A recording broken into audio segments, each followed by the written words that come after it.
Yesterday I filmed something, not for a live stream, for a recorded video. You want me to cut it for you, buddy? And I made pork tenderloin. I haven't seen it in a long time. I haven't cooked with it in a long time. It was damn good. So I want to do it again today. Look at that little baby. That's a little cutting board for a baby chef, huh? That baby chef cutting board. I also... Where's your knifey? Oh, I got you. I heard you. Thank you so much, Dogo. I got you for that one. You are awesome. I appreciate that. Here we go. Title. Here we go.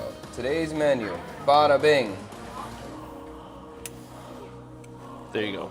You know, I'm going to need to hire somebody to come in here at 6 a.m. Set this all up for me so I can wake up at 7 and get started at 8. Not on my feet. Or maybe I can teach Tree how to do the setup, and he can wake up at 6. I'll pay him good money to do it. Huh, that's a high level of trust to put in my little boy. We'll see. See that? Okay, that should be changed. Why did they do that, Fantastic. Thank you for that. Yeah, why? But I thought we would do roasted pork, or the pork tenderloin again. I love it. It's a lean meat. And I think a lot of people, I think it's underrated. I think people may not know what to do with it or how to, that they're overcooking it all the time. So I thought we could just talk about it a little bit and show you. What's up? You're mic'd up, by the way. I forgot that I was mic'd up. Were you talking trash up there? Yeah, maybe. I don't know. I wiped rice on they got rice in front of on the floor in front of the sink. So then I took it and I wiped my foot on Liam. And then I'm sure that I was hard disappointed that the only ground coffee you have is hazelnut flavor. No, there's another one that's not open yet though. Oh, okay. It's like squirrel. You know where it was? Winmart, I think. I was at a supermarket I don't usually go to, and they just didn't like have any coffee. Like they didn't have any choices. I'm like, how is this possible? We're at a big shop, and that was it. So I'm like, all right, fine, try this thing. I didn't even know it was hazelnut. Did you like that video that Sheba Mart? They opened that right before I'm leaving. Oh, downstairs. your spot? Oh yeah, that's a good spot. It's literally the closest market to my apartment now, and it's so cool. It's got they got brie cheese, camembert, multiple kinds of cheddar, Edam cheese. They got lasagna sheets, all kinds of pasta. They got canned salmon, canned. What was the other fish? What was that? Speck? Not speck. What was that? Another fish that looked like a canned sardine or something. And they actually have canned sardines. So much cool stuff, guys. This is just Fred's local Viet supermarket. So to have a Viet supermarket that has that much cheese right next to your house is pretty darn exciting. Oh my gosh, yeah. And I finally I've been staring at it for like years. What is the brand that you buy for your son? The brand of milk that you buy for Tree? Flex? Meiji? I stopped buying that. It's too expensive. But Meiji, yes, Meiji's the Meiji. one. So I've been staring at their Meiji chocolate milk. I don't know why, but like I think like maybe like 8 years ago or something, I like stopped randomly and got a chocolate milk from a gas station or something. Yeah. And it was spoiled. Oh, gross. And it ruined it for me. So I just don't really drink I don't even drink that much milk, to be honest with you. But I finally got one of those Meiji chocolate milks from there. Have you had those? Yeah. Oh, they're so good. Yeah, good. They're really good. Oh my gosh, chocolate milk. Let's go, guys. That Meiji is oh, your mom says what's up. What up, Mom? That Meiji is expensive. It's like $94K for a container. Mm-hmm. And now Vinamilk has their own lactose milk. That's like $45K. Oh, so wow. That's what we've been drinking. And now the kids drink a crap ton of milk. I saw you did something. It might have been when you were doing the souvlaki that you did you were messing with the fresh yogurt. Yeah. Yeah, from Vinamilk. Yeah, I'm gonna use more of it. No, it's not Vinamilk. Who is that? TH or Delat. Delat milk. Yeah. Delat. Yeah. So I'm just going through and cleaning these pork tenderloins really quick. So you said breakfast hash. When I think of breakfast hash, I think potatoes. Yeah, there's gonna be potato. Okay. But I made pork tenderloin yesterday, and I thought it was so good. It really, I haven't cooked pork tenderloin in a long time, and I liked it a lot. And I figured, why not? Let's do it again today. But we'll roast it. What kind of roaster or pan-sear it, chef style roasting. And I think pork tenderloin's really good, low fat, and people don't use it enough, and they probably tend to overcook it. So I wanted to just do that again today and try to give a little bit of So the tip. first step with the tenderloin is to take the silver skin off the top. Yeah, some of the other ones I've had didn't have that much silver skin. This one has some, so why not remove it? I don't need that. I want this tender. This is the same process that you do on a big Pismo. Is that right, Pismo? Yeah. God, For a I beef still got my tenderloin. chef terminology in there. I forgot, where did I worked at one place where I cleaned so many beef tenderloins, and then I didn't do it for years. And then I went into for a trial, I went to a hotel kitchen, and the first task was just like clean 12 or 14 beef tenderloins. I'm like, oh, this is nostalgic. I like cleaning beef tenderloins. It's nice. My buddy was one. reminding me of a time when we worked together and I was the sous chef and he was just a cook at the restaurant, and he came in, probably came in like 3 or something to set up a station for service, but we had more important problems. We had a big, I think we probably had a big catering event, like 200 people or something. Yeah. And I needed him to clean Pismos. I needed him to clean a case of Pismos. And I was like, first thing you need to do, knock out these Pismos. And apparently, and I can't remember any of this, I feel like my life before Vietnam is a different, somebody else's life. I can't remember anything from it, but Yeah. Apparently we got into a big fight over it. Like, he was so mad because he just wanted to set up his station, but I was like, no, you're gonna clean this case of Pismos. Apparently I was a dick. I never heard of that. Yeah. Okay, that's it. This is super easy. Oh, I hit the wrong button. I'm sorry about that, guys. Oh. There we go. That's easy. It's very, very simple to clean these out. So if you don't clean off that silver skin, what happens? It's just a little tough. It's just not going to be a wonderful bite. That's all. You know, it's not a tragedy, but you know, I want to eat my meat the best way I can. I wanted to just clean this first so I can get a little bit of seasoning on it, and I'm still kind of thinking through how I wanted to season this out. What do you mean? You're just thinking more than salt and pepper? Yeah. When you say that, I think spices, but I know you don't go to spices really. No, I can go to spice, but it's just, if really am I going full Western flavor or kind of mix and fusion a little bit? I have thyme and I have lemon, so I might just stay Western and keep it traditional, just make it simple, like a normal kind of hash, you know? That's If the you thought. weren't, what seasoning are you thinking? Could be of? anything. Anything. The world is open. I don't know. But I was thinking about. My go-to I lean on a lot is Chinese 5-spice lately. I'm like, why not put Chinese 5-spice Yeah, in that's there? true. That would work. Why would I not do that? I'm not saying do that. I'm just saying that in the kitchen I'm grabbing that a lot That these could days. be kind of fun. Let me cut the potatoes and then I'll think about it. Maybe I'll come up with an idea there. But that does sound kind of good. What's your favorite cut of beef, Chef? Right now it's surprising. I really like beef shank. I like beef shank a lot. I like beef shank inside of soup, like bomba. Like an osso buco? No. Like the shin, like what they're using for, like what you're gonna get in bomba. Bat ball. Or what's that? Bat poya, that kind of thing. I like that a lot for the soup, and I also really like it a lot when you boil it and you slice it, then you make like a salad, a Chinese style meat salad. I love that so much. Yeah. I mean, a steak is always great, but that's kind of like cheating. You know, just the most expensive cut. Yeah, I like that cut too. But what is your favorite steak cut? Ribeye. Yeah. Yep. Ribeye. It has to be ribeye, doesn't it? I haven't had a beef fillet in a long time, even though we were just talking about cleaning, but I haven't eaten one in a long time. Fillet's good. I never really think to get a tenderloin. You know, if I was gonna, I think I would rather spend the money on like a pork tenderloin, like we have here. I don't know if I'm going to a steak place, I'm ordering tenderloin. I just don't see it happening. Because the price point or the flavor, the size, you're gonna get a small piece. The cut, I just rather have a ribeye. If I'm at this opportunity to have a steak at like a nice place, I'm going for a ribeye over a fillet, and I would probably go for a strip over a fillet. Oh, okay. Yeah, I haven't had a big steak in a while. Okay, so when we're doing a hash or a breakfast hash, like what Fred said to me, it's automatically potato. So there's definitely potato coming in here. I have a little piece of taro too, so I'm gonna throw some taro in. Is that the definition of a hash? I think so. I don't know of a hash that doesn't have potato. And if you gave me a hash without a potato, I'd be kind of pissed off about it. So what is that? What is the definition of potato? I think it'd be diced potato served in a skillet. Not necessarily served in a skillet, I shouldn't say that. But diced. Yeah, diced potato, fried, and served with other breakfasty items. I don't know. What would a hash be exactly? That's kind of how I would think of it. Yeah. Oh, that's what came to my mind. I thought potatoes are going to be involved, Yeah. maybe some type of meat. But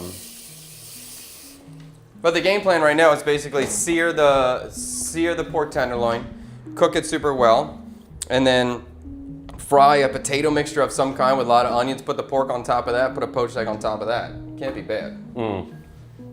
I love your marinades. Well, thank you, Irish Always. I like that. Cindy Tran, do you have concerns with schooling with kids when there's AI and they can easily cheat on exams? Yes, that's why I homeschool my kids, because we live in a totally different world, and everyone's pretending we live in the same world and just putting their kids through the same system that's always been there. I don't get it. I like you making a fish chowder noodle bowl again today. Where? YouTube Live. It's been changed. It better have been changed. Yes, it's changed, so you just need an update.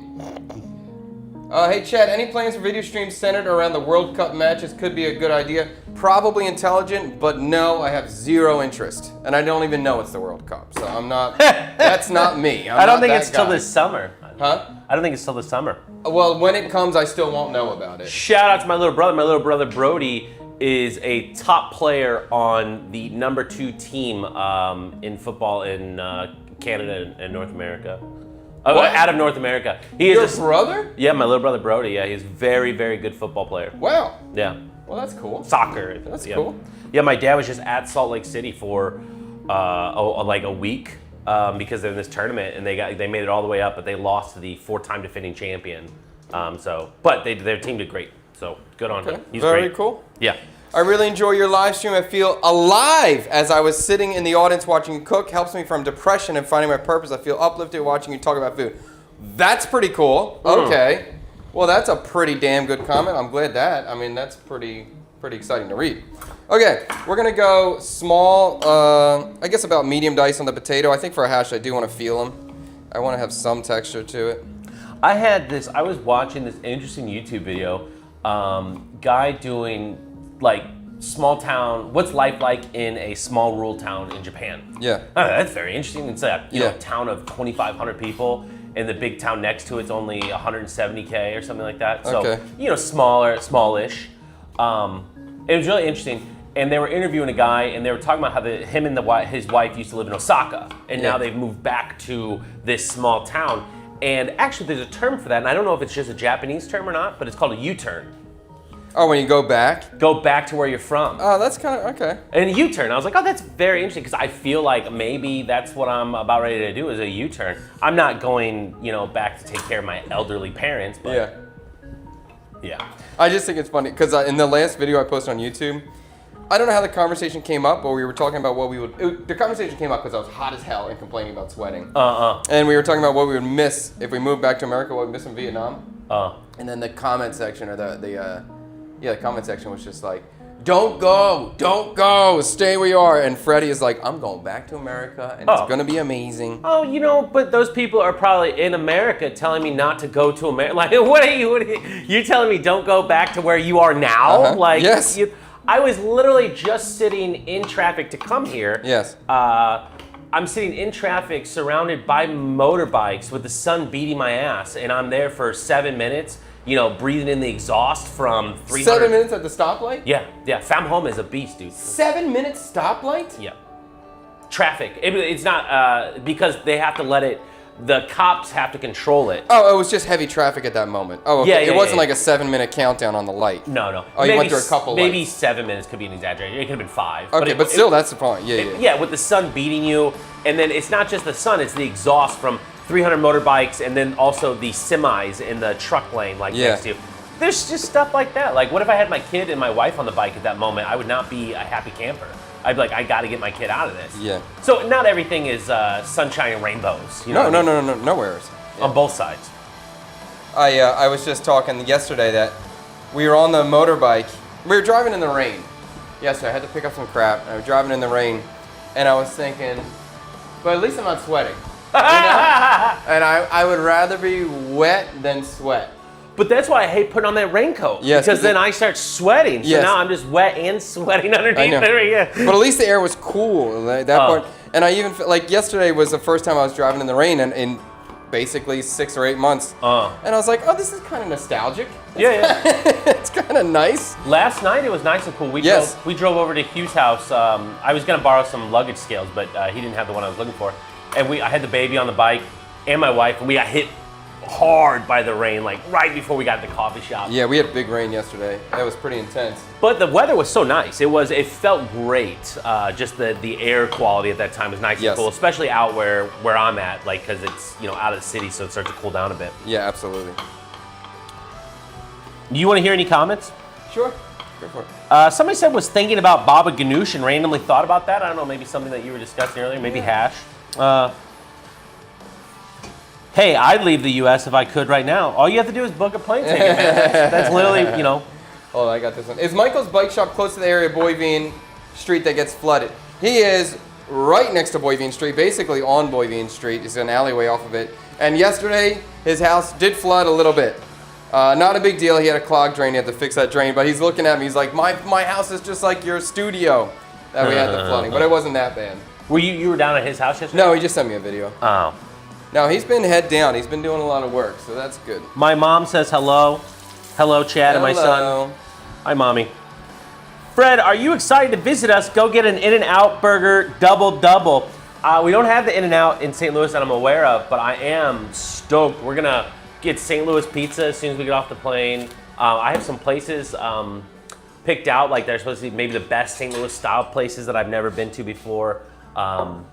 I don't know, if I think of like a good burger spot, I haven't had Five Guys in like 10 years. Five Guys is good. Yeah, I haven't had It is Five very Guys in a good. super long time. Yes. But I'm an easy guy, like dive bars. I think dive bars have great burgers, things like typically. Well, all that Western food is going to be nice. The classic things. Even just Taco Bell will be fun. What food do you think that is incredibly popular that your wife is going to hate? Like, do you think she The will St. Louis style pizza. Oh, okay. She thinks she's going to hate Even other Americans hate St. Louis style pizza. St. Louis style's cracker crust cut in squares, right? Why is that bad? Because the cheese that we put on it is a Provel cheese. It's a mix of provolone and like an American style. It's got a very interesting, unique flavor. to it. American cheese? Yeah, I'm sorry. That was a specific cut that we used at a place that I worked at. A place called That's a Nice Pizza. Okay. It was like a chain in St. Louis. Not a chain. They had like 3 locations. But I know that was one of the things that we cut. It was so long ago, it's hard to remember exactly what we cut to put in there. But provolone, and it might have been, I'd have to look it up what the cut is. But the cheese is very specific. Is this specific? You never had it before, huh? No. Well, when you and your family come visit me in St. Louis, we'll eat some Where- good where- pizza. I feel like Americans don't realize the privilege they have being able to get education, get a good paying job, independence, technology, etc. What do you think about that? I feel like Americans don't realize the privilege they have being able to get educated, get a good paying job, independent technology. I think that's exactly right. Partially agree. I think America's getting harder and harder. So, I mean, maybe 10 years ago, 100% agree. But America's not the same as it was. It's definitely not. But people don't realize the privilege they have. That's for sure, 100%. They're not working in sweatshops. They're not slaves. We have a pretty fair justice system. It's not, of course, it's not just and it's not fair, but it's more fair than other places. So I think we should always be striving for better. But considering other places around the world, America's pretty damn fantastic, and you still have an opportunity to make a lot of money in America and grow a business. Mm-hmm. Even though you could be fighting against the tide at this time period. I think there's a lot of opportunity in the U.S. if you go out and work hard and go get it. I think you still have that. I think the American dream is still on the table. The American dream is still on the table. I think you could look at my mom's company, and I think that's a perfect example. Yeah, but your mom's not starting now. She's been building that for years, right? 10 years. Yeah. So it's a lot easier to start before than it is now. You say because of the like affordability of things now? Is that what you're Yeah, the referencing? affordability Inflation of things now. Yeah. But I understand that America went through its own bit of inflation, but didn't the entire globe go through that inflation as well? Because 10 years ago, I was late as I was thinking about that U-turn thing. I was thinking about my last 14 years here in Vietnam. God, it was glorious. It wasn't perfect, but it was glorious. But when I first came here 10 years ago, it wasn't the same. Yeah. Exactly what you're saying about America is the same thing about Vietnam. I think it might have been easier to come here 10 years ago than it is to come here today. It definitely was easier. It was definitely more affordable. Yeah, I can agree 100%. It was definitely easier to come here 10 years ago than today. It's absolutely 100%. So I mean so you could argue that the challenge that I'm mentioning is global. It's everywhere. Yeah. Yeah, 100. Yeah, definitely. I mean, Vietnam is not making it easier to be here, to live here as a foreigner, to try to do something as a foreigner. It's harder than it was before. There's a couple. I know you moved on to the next task. There's a couple comments lined up. I don't know if you want to get to them. You can read them and I'll highlight them. I'll find it when you're reading. Seems very difficult to get non-tech, non-teaching jobs overseas right now. I'm too broke to just go. Hey, I understand it. I was thinking about this last night. You know how much? You remember how much money I moved over here with? I highlighted it. Oh, sorry. Do you want? Can you highlight? Yeah, I always do it. Oh, okay. Well, if you can highlight, great. Oh, go ahead, go for it. I don't know if it's working. Well, I just did that one. Good. I'm sorry. Go. Okay, you're good. No. You remember how much money I moved over here with? $500 or something. $400. Yeah. I was thinking about that. I moved over here with $400 14 years ago, and now, now I'm in a great position. I own a very nice company that is doing well, and it's an asset to me and my family, and those of us that work at the company. It's just such a big. I was like, man, it's just so great. But yeah, I understand it's difficult, and to get a non-tech job, or I think it's even hard to get a tech job here. If you're not coming over here in some sort of senior position, I think it's hard to come over here. It's very hard to come here now. I'm going to tell you, if you're not the hustler who's going to start something for yourself, it's not happening. I mean, you can get a teaching job, but even that's kind of seems to be going down, right? That's harder and harder. I think there's more, what should I say, regulation on it. Yeah. They're a little bit tougher, but you can still come in here and get a teaching job tomorrow. It just may not be the teaching job you want. Yeah. And it may not pay you what you think. I mean, honestly, I'm surprised at how much money like my family goes through here. It's really surprising. You mean your budget, your monthly budget? Your Yeah. weekly budget And it just feels like there's always something coming up that really digs into it hardcore. Like, Yeah. you're like, oh man, I made this cash, which is like compared to maybe double compared to like what a good Vietnamese salary is. Yeah. And then it's gone. You're like, what am I doing? I get that I like to eat cheddar and pasta sometimes, but like, it shouldn't cost me that much. Well, it definitely seems. And then you imagine trying to like how the local Vietnamese are affording life on the local salary. Oh my It's like, gosh, yeah. Dude, that's hard. Yeah, Super yeah. freaking hard. Yes, that's right. And that's another thing when people talk about like how great things are. It might be great for us because we do come over here with some sort of boost. Just because we can get a teaching job and start with an average of 30 to 35 million a month easy. Yeah. But other people, they're struggling. That Cafe Sura that costs 20,000. They're like, man, that's an expensive Cafe Sura, which is nothing to us, right? Somebody said, I'm surprised tuk-tuks are not common around your area. Oh, you can highlight. Oh, that's great news. I didn't even do that. There's something legality-wise. Vietnam will not allow them in because the tuk-tuks are awesome and such an incredible traveling vehicle. We tried to, earlier on when Fred and I were partners, we always wanted to bring the tuk-tuks into the tour company because they're such a perfect tour traveling vehicle, and they're just not possible. Vietnam does not want those things in this country for some reason. I am back in the U.S. for 60 some odd days. It's a long trip. Fred's gone for 2 months. Unbelievable. Here, I have a question for you. Would you rather have... I'm going to throw some cabbage into this hash. I think you're going through a lot of cabbage lately, aren't you? Yeah. When you put cabbage in that spaghetti assassinina or what it's called. That was good, dude. I was like... Dude, that was I wouldn't have freaking thought good. it. I would not think that, how can I put cabbage in this? Yeah. I really do appreciate how good of a fucking cook you are. Guys, I have experience cooking. I'm not a slouch in the kitchen. I'm not what I was 14 years ago, but I'm no slouch. And watching chef cook is, if you have experience cooking, it's just always like, man, because I know he knows he doesn't know what he's doing. There we go. Okay. I know he doesn't know what he's doing, and he still gets it done, and it's great. It's great. I have I might do both too. I have red cabbage. I have sauerkraut. Oh, I have sauerkraut. It's really? Here. It's here. Is it ready to go? Yeah. I almost bought a can of sauerkraut for the barbecue. I don't know. I have some doubts about putting sauerkraut in the hash. I don't know. It could be great. It could be weird. My other thought was just make like a salad with the sauerkraut and serve it on the side. I might do that.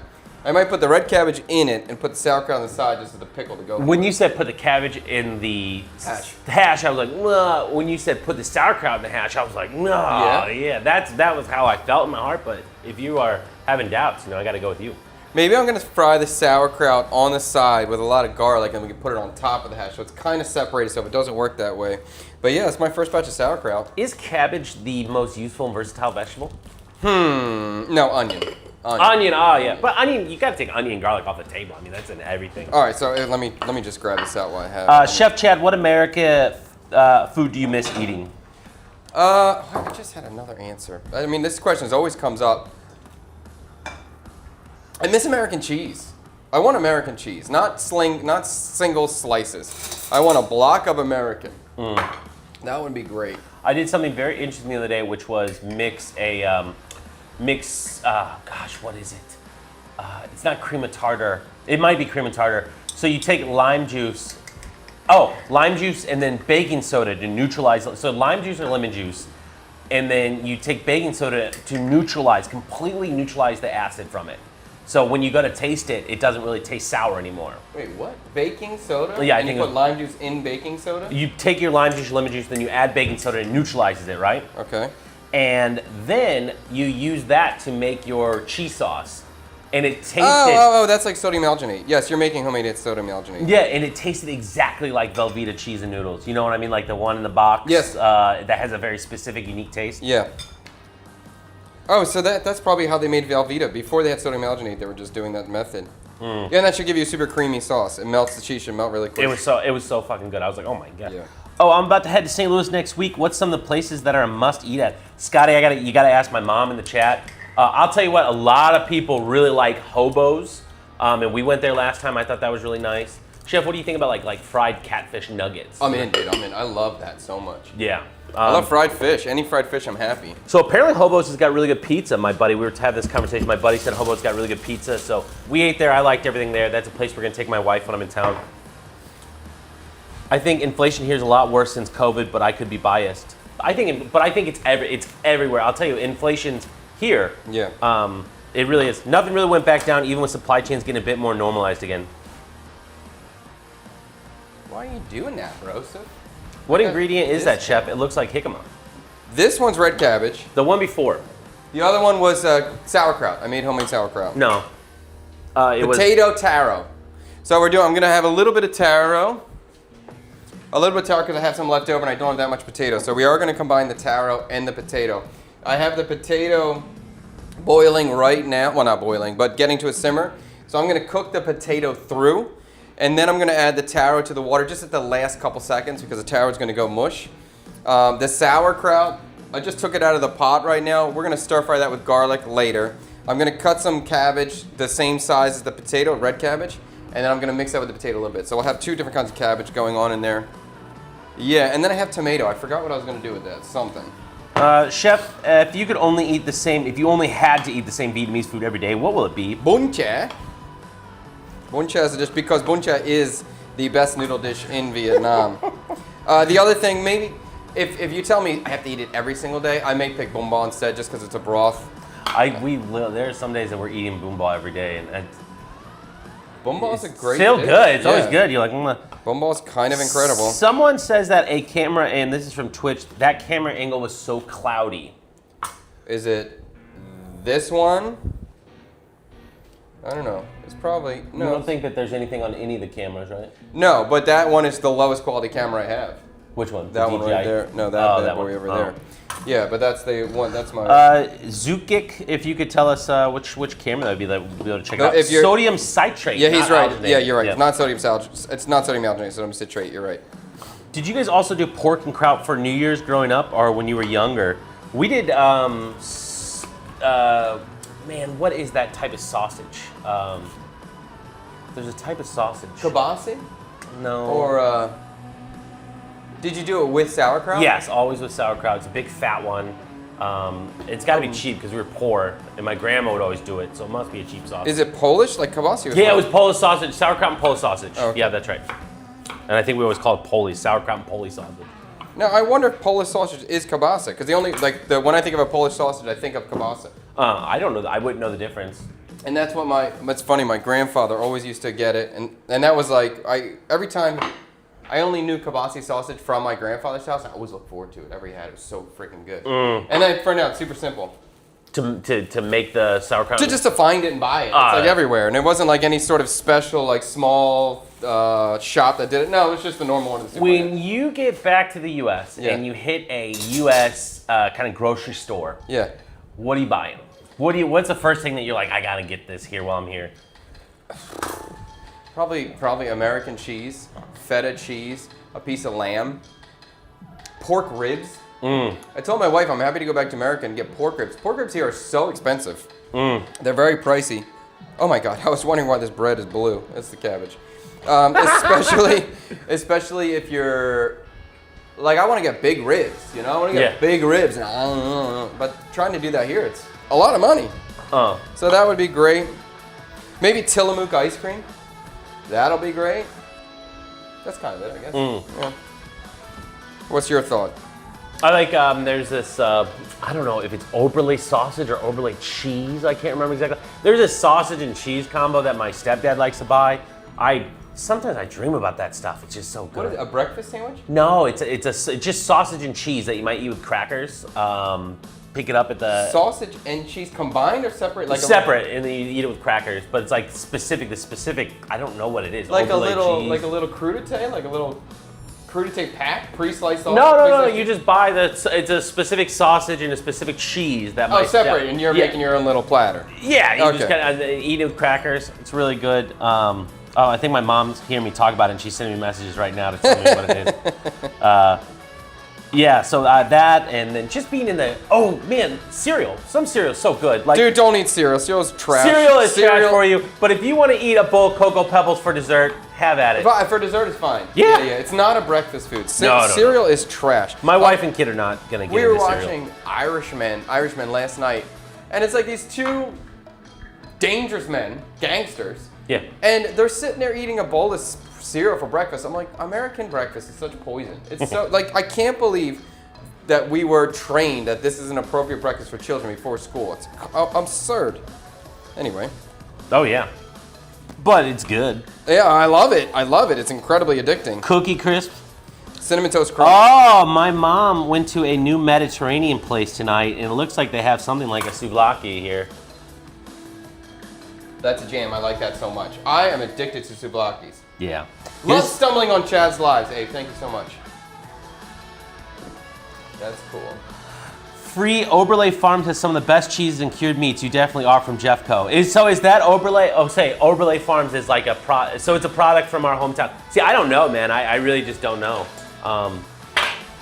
It's so funny to have spent. I've been here since I was 25 years old. Yeah. So I'm like. And you're 40 now, right? Right. Yeah. So 15 years. Most of my, that's a big important part of your life. That's crazy. I know I'm from St. Louis, but when I left at 25, I was like young, didn't have any money, I didn't do anything. I just worked. I was just at the very beginning of my life, right? And then when I moved here, and a lot of those experiences that you might have, like exploring your hometown and getting to know it better, I didn't get to do that. So I look forward to doing that. I'm thinking about tomato. I could fry the tomato like an English breakfast kind of thing, where it's just seared on the side. I could slice it and kind of make a salad, a pickled salad, or I could kind of cook it and blend it down into like a sauce. Maybe some sort of flavor sauce. Do you have any thoughts on that? Naturally, I'd lean towards the idea of a salad because it reminds me of a salsa, and I like a salsa on like a hash type of thing. I like a Mexican kind of style hash when it's like poached eggs and beans and a salsa. That thing always always gets my engine revving. I like that idea, but I lean towards chef. Okay. Please do not ever cook bamboo rats. They are so cute and chubby. They are really adorable. They really are a cute animal. And they seem like their teeth are vicious, but every time I see the farmers, they just pick them up by the tail and they're fine. They don't get bit. So. But would you cook one? Yes, I'm still gonna cook one. Yes, it's still gonna happen. A lot of things are really cute. I think pigs are adorable. Not a hog, but a baby pig is pretty darn adorable, and I enjoy them. Pigs, if I had to give up, I don't think I'd give up beef or chicken. Definitely wouldn't give up chicken. Maybe I could, if I had to, have to give up pork. You would? If I was like going like because of if I was becoming vegetarian because of the animal, yeah, it would probably be pork. Yeah, I would have to agree with that. They're the smartest of them. Yeah. So that's a valid reason. If you're going to give up a protein, let it be pork. And there's something like a lot of religions are like, don't eat pork. I know. And I'm like, what's that about? Yeah. What is that about that I don't know about? But then I'm also thinking Japanese eat pork, so I'm like, okay with that. I think it's fine. That's fair, yeah. I think if they're eating, it's probably okay. No Wolf. Looked up what St. Louis style pizza looked like. Can't say it looks appealing. It's delicious, Dogup. It's delicious. Lambs are the cutest, yet the tastiest creatures on earth. I do like lamb a lot. As I get older and older, I like lamb more and more and more. Whoa, wrong camera. There we go. When I'm driving, sometimes I think about you, Chef, and I go, man, I just want to get that and then take it to Chef and make him turn on the live stream and make him cook it. I'll do it. Yeah, I think that'd be fun. And it's awesome. It's often when I pass things like goat or something like that. Like I never go to the goat people and buy goat, but let's make Chef cook it. I will buy a whole goat. I will. But here's the thing: is like if I brought like a piece of goat over here, I feel like it has to turn into something that's braised. I never really see the goat. Oh, they do yeah. grilled goat here. That's good. I've had grilled goat here. It's solid. Oh, I guess I have had. Oh, grilled you know goat. what? Remember that pork trotter we had at that Japanese spot? Yeah, there? yeah. Really good. The goat spot close by, they do a similar roasted goat trotter. Oh. I thought the pork one was better. Oh. But you probably like the skin one because you have more of a skin appreciation. You probably like the goat one. It's got a nice You have more of a chewy- skin appreciation than I do. Yeah. But I did like it. I thought it was good. But I was kind of looking around for my good pieces where I think you would like most of that. Yeah, it might be worth trying one day. And the stir-fried noodle there is incredible. So I like Chef to try making some rat snake pho soup. rat, snake? What do you mean? What are you talking about, Kevin? Wait, rat and snake together? That would be a good title, though, huh? What animals are? Maybe that is the snake. It's a rat snake. No, there is a rat snake, but I think it's way more interesting to do a rat and snake pho. That's way more interesting. And I like that idea too, because I think rats and snakes are enemies in the calendar. What's that called? What's the fortune? Whatever your shit is. Oh, it's the food chain. No, not the food chain. No, I mean in the yearly calendar, Chinese zodiac. The zodiac. Yeah. Okay. Yeah, I like the idea of putting two animals that don't belong, having them battle that out. Oh. You know, I found out. Do you get into numerology at all? No. Look up. I'm a 3 in my life path. That is my number. If you don't know anything about numerology, I don't know. I don't really think anything about it until 2 days ago. I was stuck in the rain with Tang. We had a conversation, and I thought my number was a 4 because I added it up wrong. I'm actually a 3. Read a life path number 3. Okay. You look that up. You can look it up right now. Okay. Read up life path number 3 and read that. And I was freaking blown away. It has changed me. I'm just stopping by, but please breathe. You seem very stressed. You got this. Biddy Bob, we're all good. I was stressed this morning before the stream started because I couldn't get it. I was super pissed off. But no, I'm just chilling with Freddie. I came in and I was like, hey, Chef. He said, don't talk to me. Don't fucking talk to me right now. Like, all right. Couldn't figure it out, man. I was having so much trouble. In numerology, life path 3 is the path of creator and communicator. Well, creator, yes. Keep reading. You're a Keep bit of a reading. dog shit communicator. Keep reading. You are naturally creative, socially gifted, and emotionally sensitive. Okay. Your life's mission is to master authentic self-expression, inspire others through joy, and avoid spreading yourself too thin. That's interesting. That's nice. Highly creative. That is you. You are highly creative.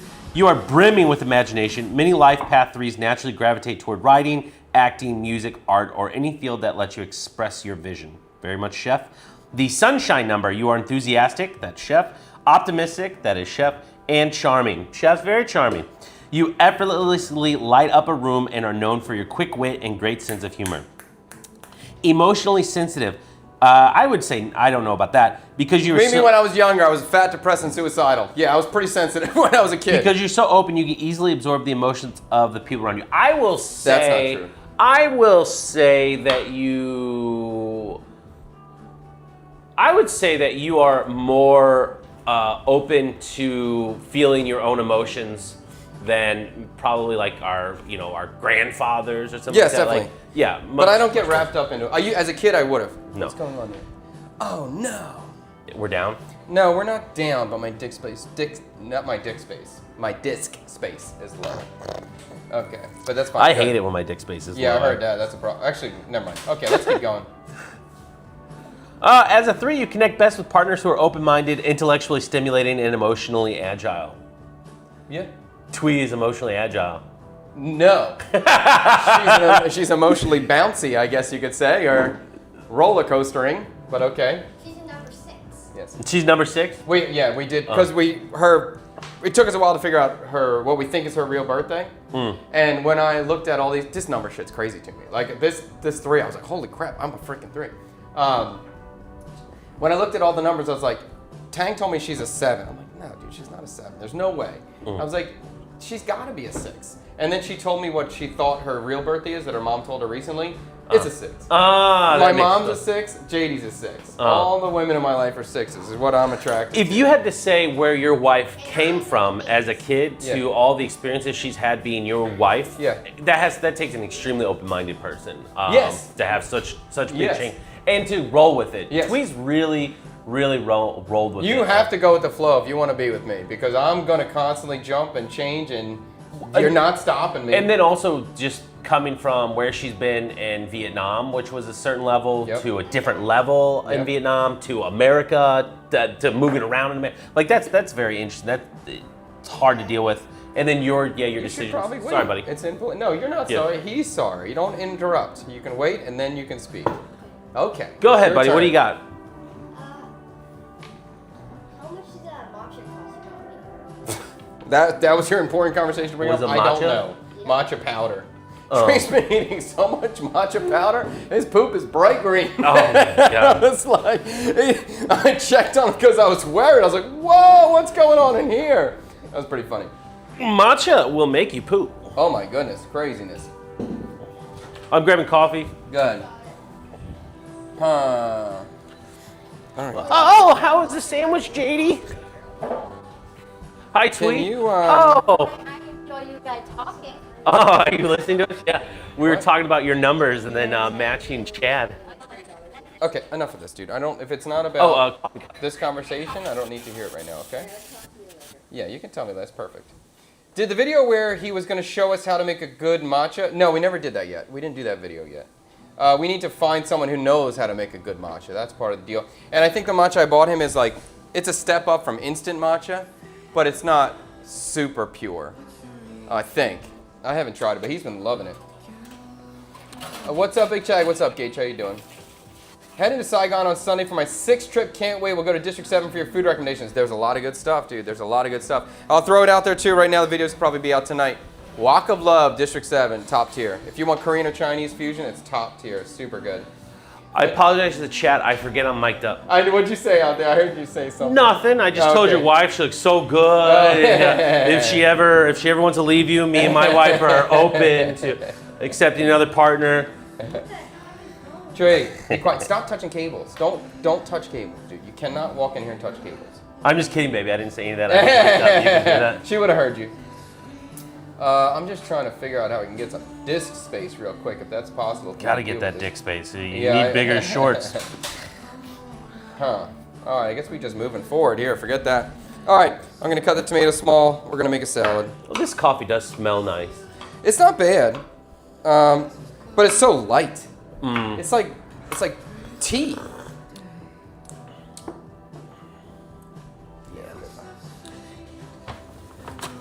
I'm feeling this knife's a little bit dull. I just gotta steal it real quick. Okay. I'm giving up on the disk space, and I'm just gonna move forward. How do I make my phone not turn off when I'm watching the stream? How do you make your phone not turn off? Yeah, like it'll be like, oh, you're not using it. Let me go into sleep mode. I don't know. Here, entertain the stream for a second. Let me get something. They can see you. Here, wait, even we'll do it better. Wait a minute. Wait a minute. This way. There we go. Oh gosh. I'll tell you what, chat. This hazelnut coffee is not great. It's very light. Very light hazelnut coffee. If you guys see this shirt we got made here, that's a great thing in Vietnam. We went and got, so we went to the shop. They have a ton of different fabric, and you just kind of pick out what fabric you think would make an interesting shirt, and then you buy yards of it. So, and obviously I might need like 10 yards to cover this big body here. Like 2 yards for each piece that I like. So go ahead and pick that out. I picked out 7 different fabrics, and I think my wife got maybe 3 or 4 different fabrics that she's interested. She's been making a lot of dresses at home.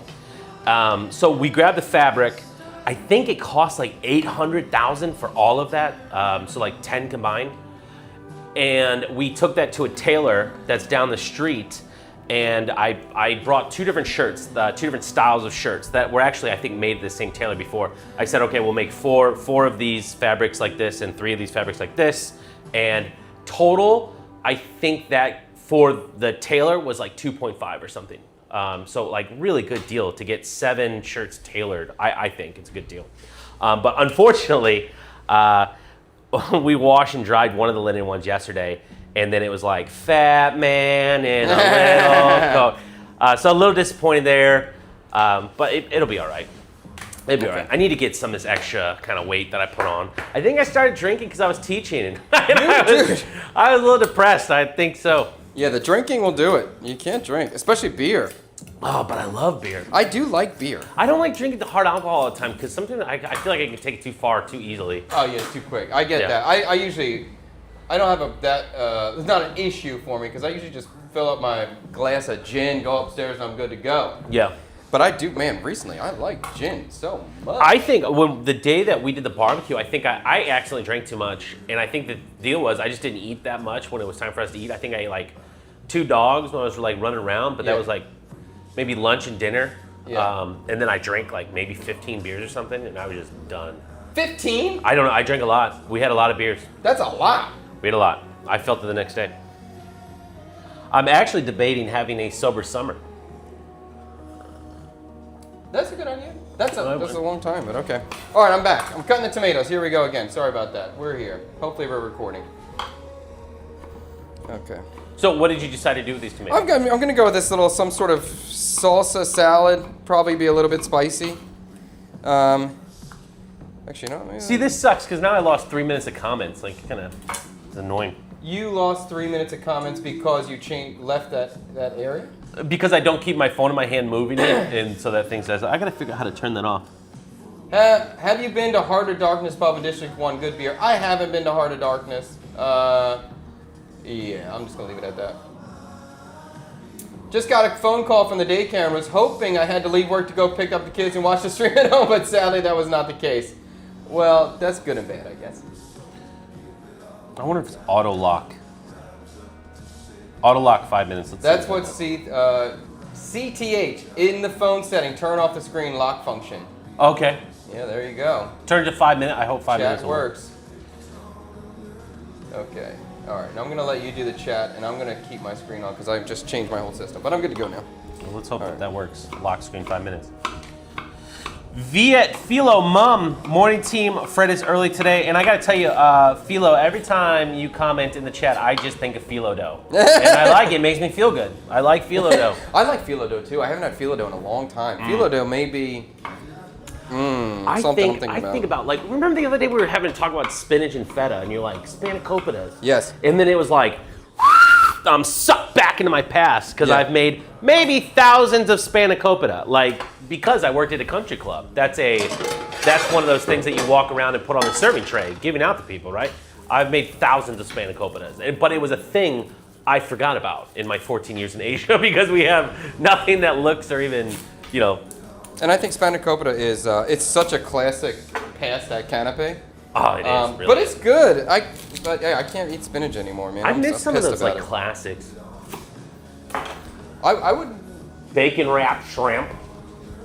Well, that's what you gave me these hot dogs. I was thinking of like pigs in a blanket or something. Like, what am I gonna do with that? You should maybe cut those dogs in half and then just look like I guess what is that? Split them and then just see if you can see any bone in there anywhere. Oh, It wasn't like that big of a thing, but I wouldn't want my kid eating it. And no, then- it's definitely yeah. annoying. It's not. I don't want a freaking hot dog. I can't believe with that, a bone. guys. So chat, we had a great. I thought the barbecue went great. Yeah, I had a it's very great good. time. I had a great time, and we had these cool homemade sausages from a guy, an expat that lives just down the street, and we had these homemade sausages. Then we also had these really long hot dogs, long thin hot dogs, and I was so excited about these hot dogs. Just because they look so cool. Are you pulling them out right now? Is that what you're doing? No, Oh, they're the way they upstairs. went They're upstairs. Yeah. No, I don't have them. And I was so excited about it. And then chef's eating a chili dog. And then chef goes, it has bone in it. And I'm like, what? Yeah. And so I messaged the guy. I was like, look, hey, I pulled out a couple bones. I guess I was thinking that he would say, oh, well, I can buy back one of, because I hadn't opened one of the packs. Maybe he'd buy it back or something, because that's a big deal that your hot dog has bones Yeah, in or it. just refund the money. And he was like, I've never heard of that. That's the first time I've heard of that. Yes. Oh, okay. Well, now you know. All right, so I'm gonna make it. I think I'm gonna do something a little bit cool. I'm gonna try to make the salsa as we talked about, but it's gonna be like a warm salsa. So I'm gonna fry the onions in a pan with shallots and garlic, and then I'm gonna throw the tomatoes in at the end just to try to bring some cook to it, but I don't want it to be broken down. And I'm gonna put a little chili in here too. So it's kind of gonna be like a warm salsa, a little spicy, a little sour. Yeah, so I think it's gonna be cool. Good topping for this. So that is hilarious. Sorelli's is a guilty pleasure. I missed the chats before this. Sorelli's sounds so familiar. I know that's a St. Louis thing, but it reminds me of a place I worked at in Cedar Hill.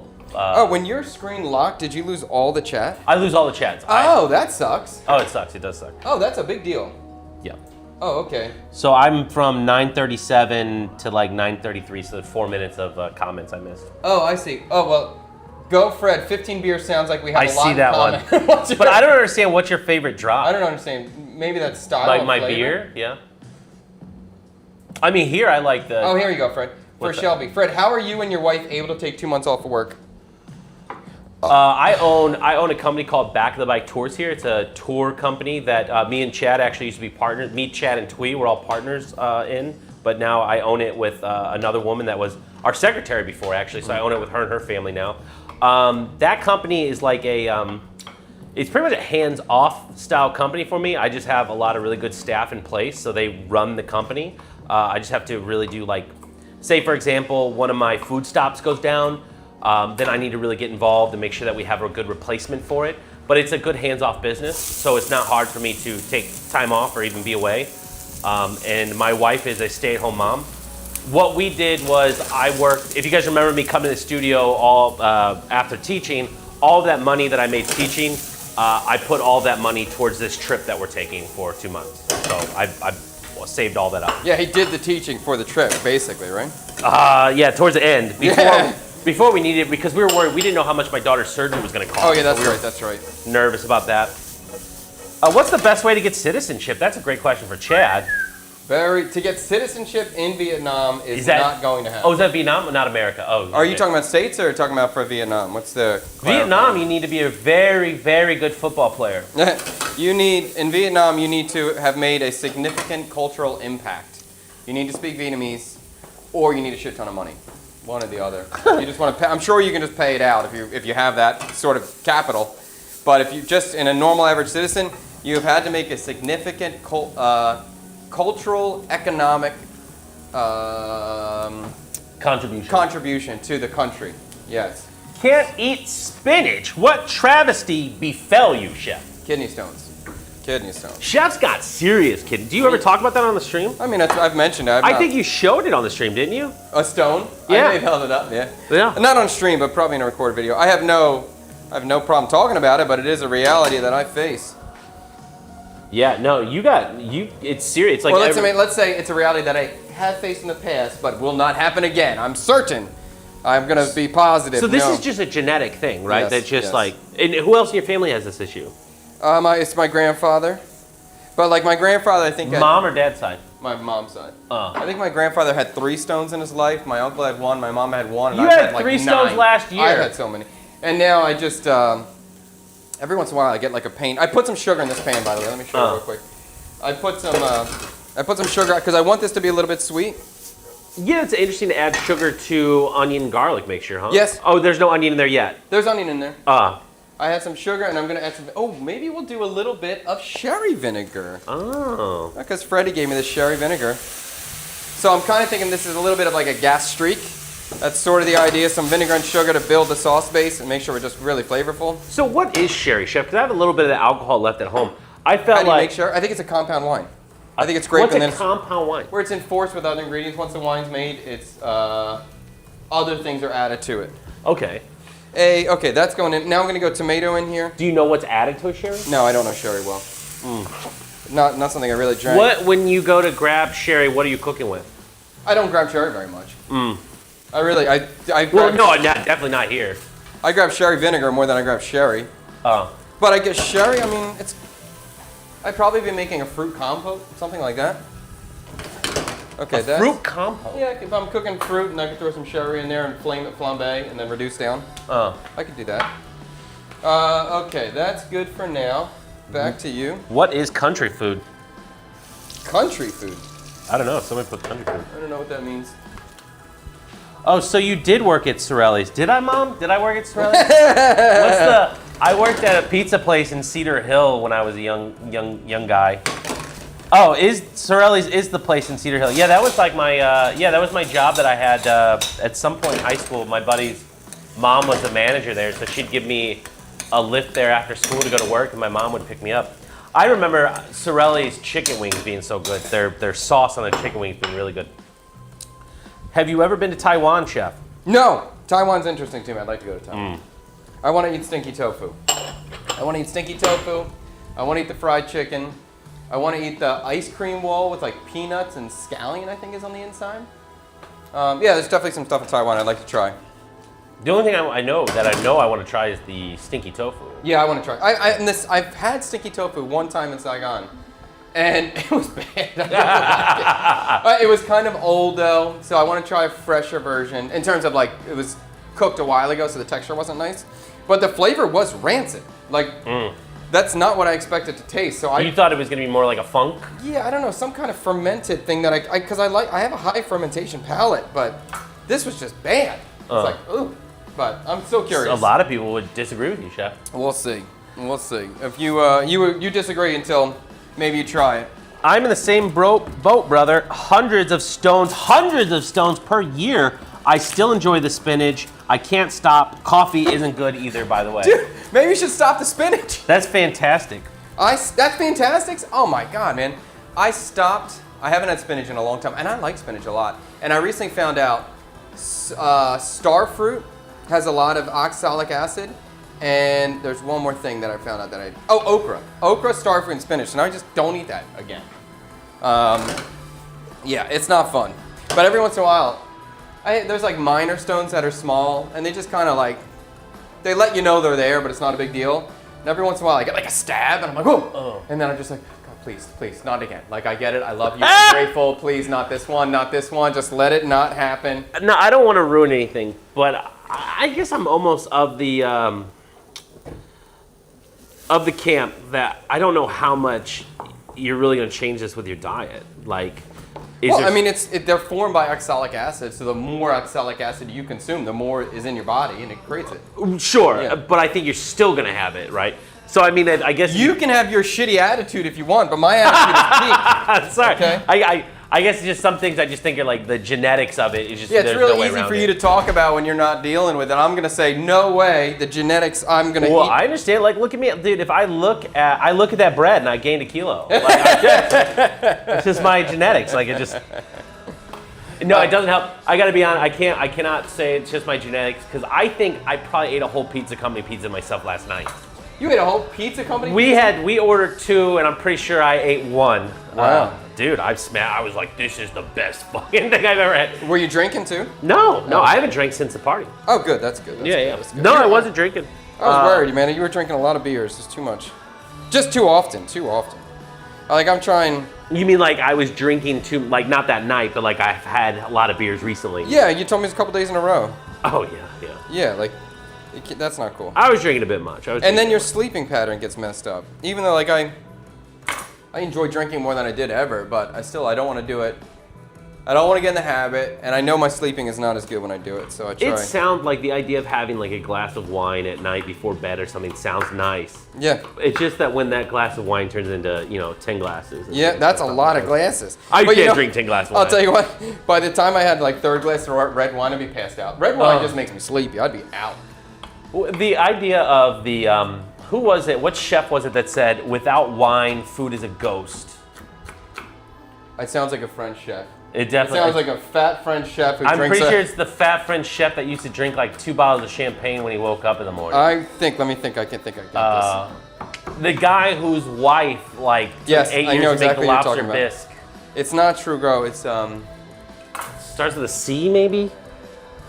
I think his dish is a famous one where the chicken is inside of a like a stomach, and they inflate it. See, that's a legacy right there for a chef. I think that's the best thing you can ask for, right? I know is it Paul? No, not Paul Bocuse. No. Bocuse? No. Older. Camus, not Camus. No. Camus was a philosopher.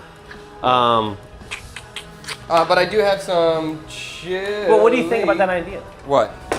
No, you don't need wine with food. No. It's a ghost, Chad. No, it's not a ghost. It's a ghost. You do not need wine. One of the most famous chefs ever to live says it's a ghost. That's because he was a drunk. You don't need wine with food. It's not necessary at all. It's perfectly fine. Do you understand the idea behind, like, not the idea of it, but like how to do it? Could you make a menu and then pair it with wine? Not well. Not well. I don't give a shit about wine. I really don't care. All the hype I think is bullshit. I think it's like golf and cycling. It's stupid. That's why I like Michael, where he was like, cycling's stupid. It's stupid. It's just like this fake upper class kind of thing. Like ride a bicycle. That's why I like Michael's thing, because we ride a bike. We're not trying to be proper and fancy. Get the gear, and we gotta have the smooth, shiny shit. And the helmet with like that. Just like stop trying to be so fake, like upper class. I hate this. I dislike it so much. I hate golf culture. I hate cycling culture. And what's the thing I hate right there? Wine culture. I hate it all. It's stupid. I don't like pompous. And But it's you've also recently pompous. started drinking hard liquor Yeah. that you never had an appreciation before. No. And now you have this new And appreciation I for can it. appreciate wine. I can enjoy it. But the level that it's held at of sophistication, I think, is stupid. I don't like pompous wine culture. That I don't like. I can like wine. There's no problem. So with you that. think that there's no magic thing that happens when you take a bite of fish with Beurre Blanc and then drink a perfectly paired white wine There's with beautiful moments in food, no matter what. But it doesn't have to be wine. What did I have the other day? Something. It might have been fried chicken and a beer. I was like, oh god, that's incredible, right? There is no wine that pairs with fried chicken, right? Just beer. And so, Yeah. like for me, it's not the wine is not the thing. It is a good pairing for whatever it is. So, and there's fried chicken and beer is not lower class than whatever. Right? I guess that quote makes me feel like I'm missing something. Maybe there's something that I haven't experienced that I just don't get. Okay. I did drop out of the CIA before wine's class. I can see you there. I wonder can see if are people experiencing something that I just haven't experienced yet, and I wonder, how important that is. Like to have a great wine paired with the perfect plate of pasta. But we've done wine pairings, but I think we were too young. Like when we ate at Babbo, I think we did. One of us did a wine. No, the girl did the wine pairing. But we've had wine before, and I think it was just lost on me at the time. I might have been too young to understand what I was doing, or. Well, I like that perspective that you're holding. I like that perspective that you're like potentially missing something. But the idea that the wine is the ultimate beverage of pairing. Wine doesn't fit with Vietnamese food at all. No. So don't try to pair with me. And Vietnamese food is amazing. So Why does wine not pair with Vietnamese food? it doesn't hold up to the flavors? It gets blown out. Because all the food that's really sharp and pointy and aggressive, which I like those flavors, wine doesn't have the body to deal with it.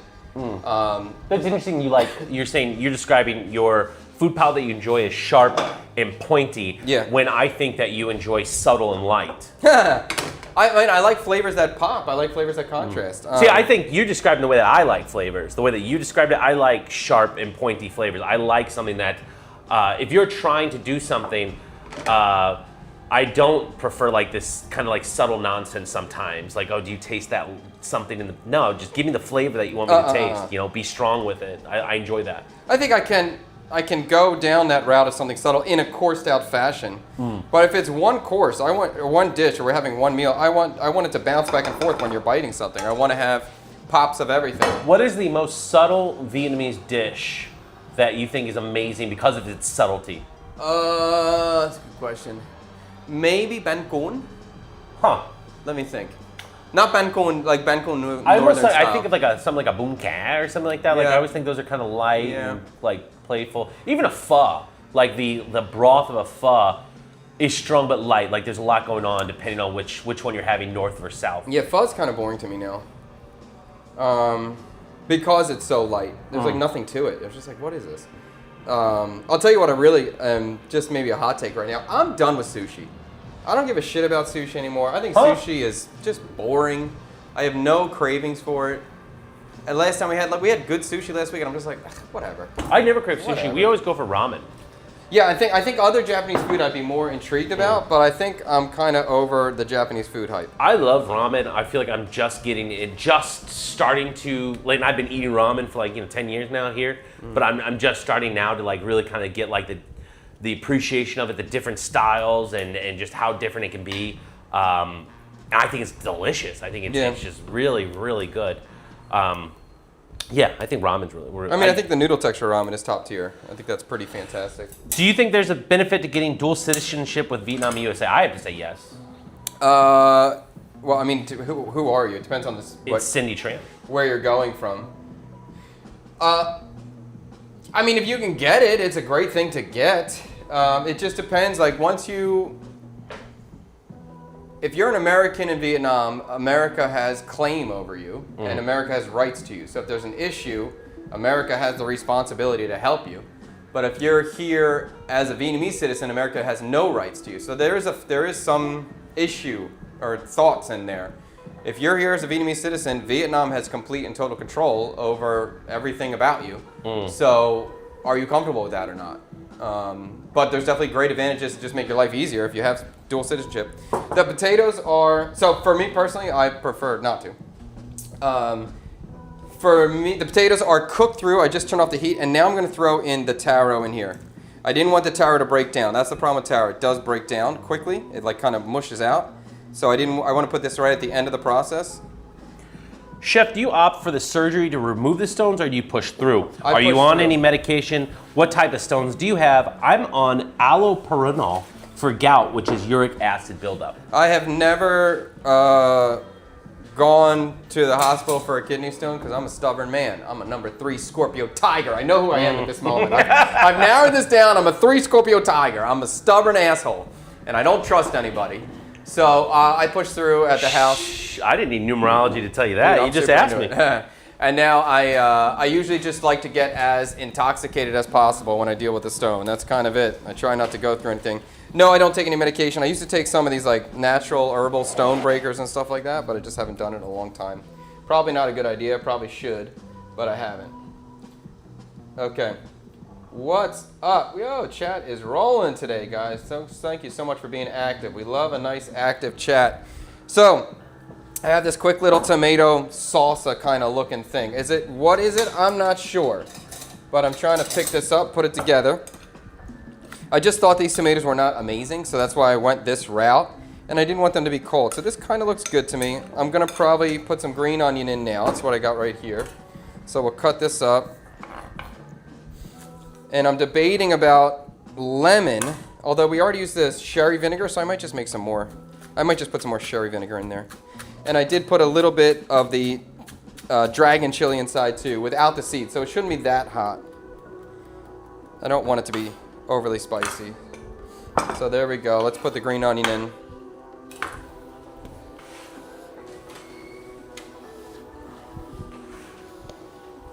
Okay. Oh, yeah. Guys, thank you for telling me how to do that because I like to come back in the comments and not be going. Oh, yeah, that's a big deal. Now we just need Fred to go to the bathroom with his mic on. That'll be fun. What kind of health insurance is available in Vietnam for expats like you guys? I looked into it. I should have gotten it many years ago, but it's like, I don't know, $3,000, $4,000 out of pocket to get covered for the year. And it's just so cheap. In comparison, I did not spend $3,000 to $4,000 to do all the medical stuff that I've done in a year. So it just didn't seem worth it. But if I was older, I think that it would be worth it. So are you no insurance? Yeah. Your wife has insurance though. Yeah, Vietnam, so I wouldn't have known any of that stuff until I've been married and we've gone through the stuff with Lily and things like that. There is things that Vietnam does do for people as far as the insurance goes. And my wife had good insurance through the work that she had at the teaching company. For me, most of it's affordable for medical care here. So I don't have insurance here. I think we will have emergency insurance. You just want emergency insurance, if you need to get flied out to Singapore for a brain surgery or heart surgery or something like that. So we just bought insurance yesterday for America to go to America. Yeah. So for our trip, I just spent $300 for insurance for me and Lomp, and then the baby's automatically covered. How much did that cover you for? $12. $85,000. Oh, so one night in the hospital. You're good to go. Yeah, it just depends. Fantastic. It just depends. There's different things, but I think 85 grand. Okay. But it's interesting. Like that's something like I can't go home to visit my family on a trip without having this short-term insurance. I think that was a good idea buying that. I will buy that next time. Good morning, evening from LA. Good morning, LA. I gotta see. I guess I don't want to talk about that here. Okay. Okay, keep going. LA has a mayoral race going on. Oh yeah, they do have a mayoral race going on. Yeah. Yes, that's true. And that guy is releasing some really cool ads. He's changing the game, I think. What's that guy? Oh, Spencer Pratt. I just Spencer watched Pratt. I watched the Club Random podcast last night as I was laying Lily down with Bill Maher and him. Oh, Yeah. he was on Bill Maher? Yeah, on the What Club was Random Spencer podcast. Pratt, what reality show was he on? Oh, The Hills. The Hills. And actually, he was the producer of it, or writer. One of the ones he created it. He created the idea. The original one? Yeah. So the one that he was the douchebag, like bad guy reality. He created it. Oh, wow. Yeah. Is he still with that girl that he was with in The Hills? I don't know. Something about his wife having really large boobies. They were talking about. Oh yeah, I that. remember. This is so much drama. This is stupid drama. But yeah, I do remember that show when I was younger. I don't remember anything at all. I don't If they're know still that. together, that's pretty cool. This That's is a the real only way I relationship. know this guy is Yeah. through this mail race. Yeah. The guy who cut his finger on the back of the knife. This the guy who cuts with his finger on the back of the knife. Oh yeah, that's me, bro. Look at that. So if Formula One just driving, pretty bad take. Oh. So if Formula One's just driving, what is that talking about? He's talking about your idea with cycling and wine, and what was the other one that you thought was stupid Golf. culture? Golf and culture. Is Formula One just driving? No, you're missing the point there. I just hate the pompous culture of it all, where people think they're higher class because of something. It's like fake high class. That's what I don't like. I don't like people trying to be high class. Some people just have it, and they get it. Like you meet a maitre d' at a good restaurant, they have the aura or the energy, and that's fantastic. But it's the people like trying to pay the money so they look the part, and they just want to be your higher class, and you can just feel the fakeness. That's what I hate. I hate people trying to be something they're not, or like pretending. That, and I think I have a good instinct of just like, they're not real. Fuck them. I hate people who are not real. Google is saying Andre Simone for that quote. Andre Simone. That's not who I was thinking of at all. Really? Andre. Oh, for the wine quote. Andre Simon? Huh. Is that Fred? I thought he was going to America. I'm going to be there soon, Very Sammy soon. D. 5 days. I love wine. I'm drinking a no-name red wine in a glass with ice in a straw right now. That's my girl right there. Is that who's it? That's Fantastic. Yes, fantastic. fantastic. That's it. That's the way. You can. I mean, I'm down for good wine too. I don't have a problem with good wine, but I'm also fantastic. I Keith like that. Floyd, great cook and drinker. I don't know who that is.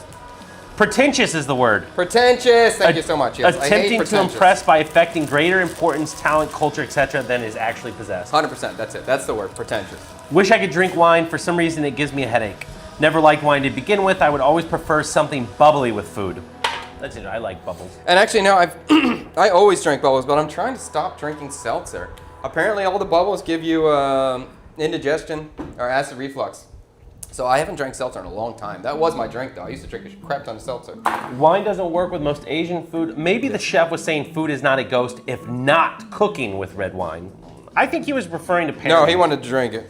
Yeah, that guy was a drunk. He would drink what do they call a mag of champagne? Mm-hmm. He would drink like 2 mags of champagne in the morning. Oh, somebody says hoteo is their subtle dish.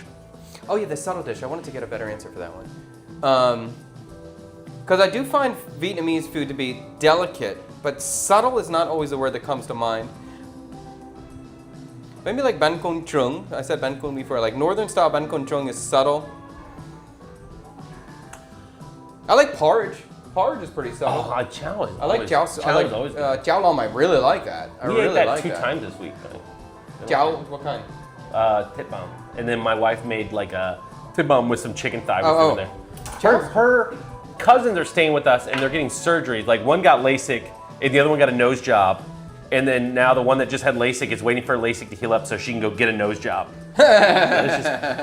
That sounds like Vietnam. It's too much. Ramen for me is always too salty for some reason. Because it is salty. I mean, they have that option like less salt, more salt. Chef, the night your wife had to pick you up though was hilarious. Yes, exactly. Laura That was amazing. I loved it. I had a great time. I enjoyed watching that video back too. That's top tier.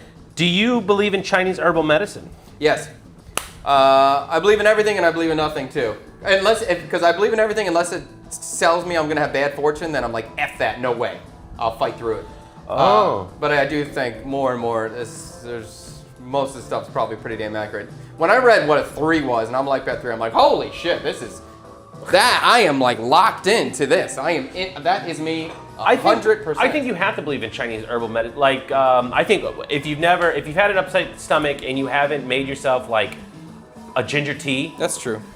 watch, it'll make you better. Yeah, It just that's make true. you better. It just works. Baby Panda Yeah. was in the hospital for 4 days. Oh, shit. From a stomach ulcer. She was locked up for 4 days, and she said she missed the stream the last 4 days. Oh, bummer. And she says, "What's up? What's up, Baby Panda?" I How think are you Baby doing?" Panda's a guy, by the way. But what? Wow, that sucks. Did I say? You said she. I'm not Oh. sure though. I could be wrong. Oh yeah, maybe Baby Panda's a man. I don't know. Yeah, it's hard, guys. I don't know what you. Yeah.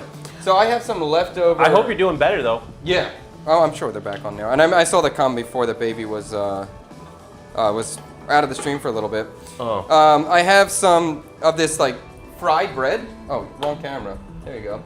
And somebody wanted BT Murphy's let her know this stream is starting 2 hours early. Today was an hour late because of technical issues. I don't know if you want Correct. to confirm that with everybody. That's true. So the stream is going to be 2 hours earlier now consistently? It's gonna start at 8 a.m. to the best of my ability. I gotta start waking up at 6:30 now. I got used to waking up at 7, but now I gotta crank it to 6:30, which is a whole new I was level. waking up at 5:45 to go teach. You're waking so- up 5:45. That's Yeah. your normal teaching wake up? Yeah, I have Oh, to. shit. My class starts at 7:15. I got 50 students in the class at 7:15. I got to wake Wow. up and get there and beat the traffic and all that. It's so hard when you start waking up early, then you gotta go to bed early, and then your whole day's gone. Yeah, Like, oh yeah. it's just your day's gone so fast. I have some of these Chinese kwai, this like Chinese donut that were from yesterday. Honestly, they're okay. They're not amazing. So I cut them up, and I'm trying to fry them a little bit. I want to bring out the fat into the pan, and then I'll use that fat to cook the pork. And hopefully we'll have a nice little crispy topping that we can put on top. We'll see how they work out. If they don't work out, I won't use it. But I think it's gonna be good.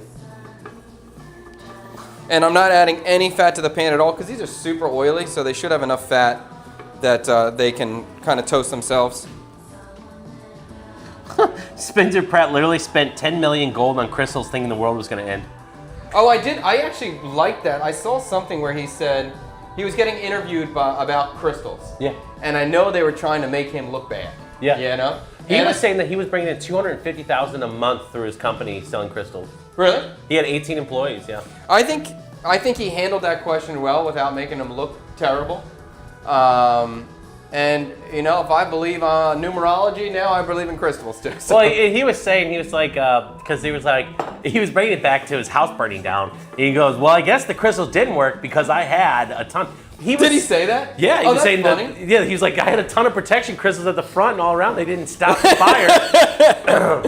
I can appreciate him making a joke. What I he like said that. about that was that like his collection was so good that it would go into a museum. I under did the hear him Pratt say family that, later. yeah, I so did. it's like he was like a real. People get into that. My best friend Bo is really a rock hound. He loves going out looking for crystals and gems. He loves it. I don't remember the girls.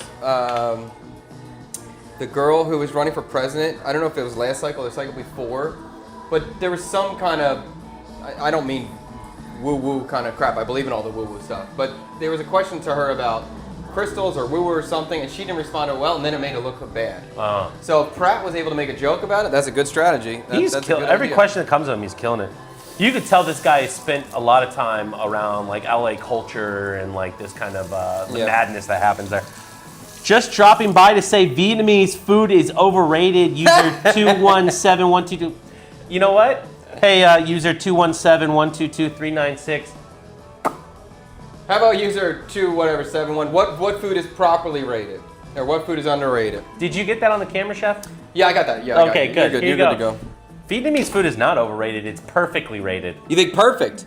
Yeah, I don't think it's under. I think everybody. I think if you ask people about Vietnam, one of the first things that the average person would probably say is that, oh, I hear Vietnam has really good food. Oh yeah. People come Yeah. here for the food. Absolutely, people come for the food. These potatoes I'm gonna strain out now. Hey, chef, are you gonna make paella this week?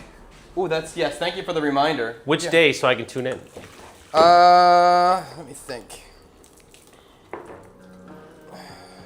I'm just straining out these potatoes. And ObSpot, you're supposed to track me, bro. You're supposed to track me. Thank you. There you go. I don't know. Let me think. Today is Wednesday. It could be Friday.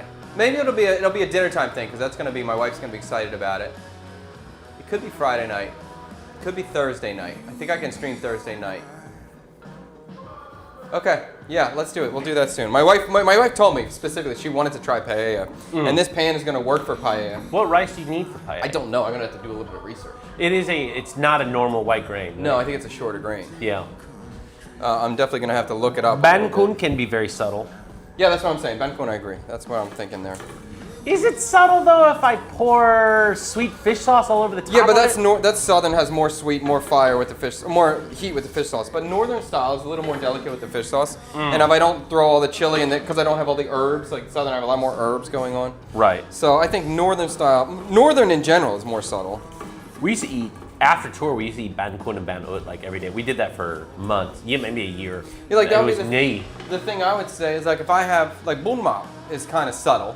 I would say that's more of a yeah. I love bun mop so much, but if I add shrimp paste and lime and chili, it's not subtle anymore. So it really depends on how you season it at the table. I never eat bun mop. Bun mop, you don't eat that? I just never stop to get it. It never is like something like pull the bike over. Let me get this. I do Never kind of happened. hunt for it. When I can find it, I'm pretty excited about it. I really do like it. Chef, have you ever made fried rice Viet style? Yeah, of course, like daily almost. Okay, this little. Do you prefer ramen over pho? Yes. I honestly, pho is boring. It's a boring dish. And Baby Panda is a man. Oh, okay, that's what I thought. Yeah, the pho has its place and it hits on the right time. When you're sick, it's great. Cold morning, late night, drinking, it's great for that kind of situation. But in general, it's boring. Ramen's way more interesting to me. But even still, ramen is a little bit boring to me sometimes compared to bun bo hue or bun ri or something like that, because there's not a lot of vegetable texture. The noodle's amazing. The soup is great. The sliced pork typically great. The eggs typically great. But then I'm like, where's my more crunchy? I want more chewy stuff. So I would love to see ramen with some But Vietnamese influence. it's interesting because there are so many different styles of ramen. Yes. There's like you're talking about 8 different soups compared to one soup. But show me a ramen that's got the textural crunch that I want from vegetable. What ramen? The only I don't know. I don't know enough None. about it. I've never seen it. I didn't know that there was like just a soy sauce chicken thigh ramen. Yeah, and that's boring. The only thing I think it was really good. I think it's. I understand it's tasty and delicious, but throughout the bowl, where's my textural contrast? I get bored with that. And the only thing I'm seeing in ramen is really ear mushroom. Okay, find something. Thank you. Or there's I don't know what to say. There's unique variations or maybe niche ones that maybe have tomato or corn inside, but still it doesn't have like water spinach for me to chomp through. You know what I mean? I There's like bean that. sprout. Yeah, bean sprout's bullshit. Bean sprout's a bullshit vegetable. Another company got caught using toxic chemicals to clean or do something with their bean sprouts. Great. Very Kilos- exciting. Kilos of it. Fantastic. Not kilos of it, tons of it, sorry. Chinese haven't been around for 5,000 years by doing nothing. They have time to figure out some shit out. I don't know what By doing nothing. I don't know what they're referencing. I think Viet food can go well paired. I think Viet food can go well if paired well with the newer, funkier stuff or high acid whites, bubbly, juicy reds. I don't know what that is, Nick Trades, but juicy red sounds good, and I just want to have some of it. I will say the way that you phrased juicy reds got me excited too. Yeah. And that's, there is if you're an experienced palate or you know the options that are available, great. Then I'm into it. Let's try it. Acid reflux, too much acid. I get acid reflux really Yeah. bad. I was digging into your Tums. I still have half the bottle of Tums that you bought me, Kirkland Tums. Yeah, you should buy another one while you're over there. I get up at 4:30 a.m. Sammy D. Dude, I've gotten used to the 7. I mean, I can't say I got used to it, but my body naturally wakes up at 7 at this moment. I'm still groggy though. And even at 8, it takes me a while. Fred, I'm sure your students will miss you while you're in the U.S. Thank you, Laura. I appreciate that. They will not, though. I mean, it's very funny, like, to pull the curtain back behind the type of teaching that I'm doing. I don't know how much Chad wants me to say on stream, but I feel like it's a bit of a scam situation. There's a lot of money changing hands just to have a white person in. They would prefer, and they want a foreigner, preferably a light-skinned person, and that's just the reality of it. To be in these classrooms because they're able to say, hey, parents, look, we have this person here. Give us money, buy this book to get this person here. And so they paid me to do that, and there's money exchanging hands, but there's really no education going on. Most of the people that are working, let's say for the company I work for or in the public schools, it is too chaotic. These people don't know how to control the classroom because you have 45 kids going crazy, 50 kids going crazy, but there's really no education going on there. So most of the kids, to miss me is an interesting thing because I don't even think they knew that they had an English class. Wait, what? No, they know that they have an English class, but just the level of who am I, teaching that's going on. They might move me from one school to a different school the next week. That did happen to me multiple times this year. And there was no, hey, say goodbye to your students or anything like that. You're moving school. None of it. Just all of a sudden I'm gone to a different school. But anyway, there's just really no education going on. It's like go in there and play games with them, put Hangman on the board. Yeah, it's quite insane and depressing, really. I hope that things change in the future and that they don't continue this thing, but I don't know if they will because there's a bit of money changing hands there. These breadsticks are getting good. So this is going to work out for a nice textural crunch on the top. I'm going to be, I'm just kind of getting everything set. I'm kind of ready right now. So I'm going to wait until these breads are really crispy and they're really close. After that, I'm going to start searing the pork. We'll take the pork off and then we'll put the hash into the pork pan. So it should be pretty close, and we'll poach an egg. Has Maddox ever been on the stream or on any of the video? Maddox, how does he pronounce it? Lennox. Sorry. Oh, Lennox. Lennox. Yeah, Lennox or Lennox, yeah. Yeah. Oh, he's been on stream, yeah. Yeah, he was in here a couple weeks ago. If you guys have seen Lennox, that guy's a real teacher. That guy's a chemistry teacher, I think. Physics. A physics teacher over at a really good school. Oh, that guy's awesome. that guy a legit teacher at He's like a cool good guy. place. Yeah. I thought about, I wanted to potentially, I got to talk to him.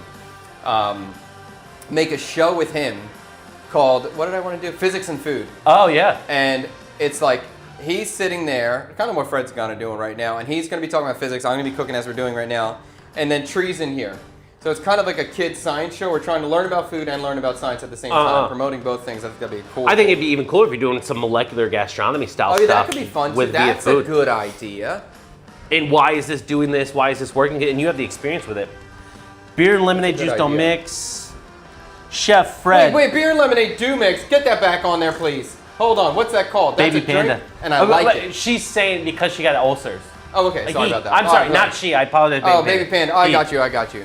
What is it called? There's a drink. The Arnold Palmer. No, that's lemonade and tea. There's a beer and lemon, and you can buy. It's so good, but the problem is it doesn't have enough alcohol. It's 2% alcohol, and it's like. Oh. I boom. go on Mike's Hard Lemonade. That's Oh, that's a something. good one too. Smirnoff Ices. Chef Fred, you see the Lego drama in the U.S. I saw something from Asmongold, like What's the Lego drama? apparently there's this guy, his dad owns over $200,000 worth of Star Wars Legos, and there is a store where people can sell their Lego sets. It's like a GameStop for Legos. Yeah. So this guy has so many Legos that they're filling up this whole store. Well, something happened, and the franchise owner of that particular store was kind of kicked out, and then a new owner came in, and then something happened, the Legos disappeared, and then somehow the police are in on it too. And there was like, people got swatted, like, it's interesting thing. I didn't get to watch the whole video of it though. I'm pretty anti-Lego at this point. I really am. I think Lego is bullshit. I love the actual design. I think it's amazing. I just think they're incredibly, incredibly overpriced. It's absurd to me. This is a kid's toy, and now a set is $50, $80, $100. It's freaking ridiculous in terms of the price point. And then I get the off-brand Legos, which are a reasonable price, the correct price. And I just think Legos are completely overrated now. It's so stupid. And now even my son watches his Lego creators, and he has this like affiliation to the brand of Lego. Even though we have so many building blocks, plastic building blocks. So he's getting that level. He keeps his Legos separate, his official Legos from the other ones. And he's just like brand loyal to this company that doesn't give a shit about him and it overcharges him money. I'm like, dude, Yeah. not good. You know, that's interesting. When you first came here, you were very excited about a big bag of just random Legos for like Yes. 200,000. You were Yeah. like, look at this. Yeah, Like, and we still are. And he's still, and even like, you know, for his birthday, he wants building blocks. And I say, would you rather get a small, genuine Lego set or a big off-brand Lego? He said a big off-brand Lego. So I'm like, okay, good. I'm glad he that's... came to that conclusion on his own, or did That's- you push him for that a little bit? I think he came on that conclusion on his own. But there was one day we had a big conversation about this upstairs. When he was organizing the Legos, I was like, why are these over here not organized? They're like, they're the real Legos. I'm like, you can't, oh my God. But that's fair enough. You know what? It's fair enough. It's I- not, as long as he plays with both, I guess. When Wanting to keep them separate, I don't have a problem with. Well, he did. When I asked him if you were building something and you needed a genuine Lego, would you add it to the non-Lego build? And at first he was like uncomfortable with that. Like he didn't want them to mix. He's pretty racist with his plastic building blocks. And so then he said he would, but there was like this, we had a little bit of a throwdown. I was like, this is a bad thought process. Don't be this. I told him, don't give any loyalty to this company that cares about nothing about you. They do not care about you in any way. I'm trying to think of a good example of something that you use where there is a good brand of it, Yeah. and then there's cheap, shitty brands of it. Yeah, but the off-brand Legos are exactly the same.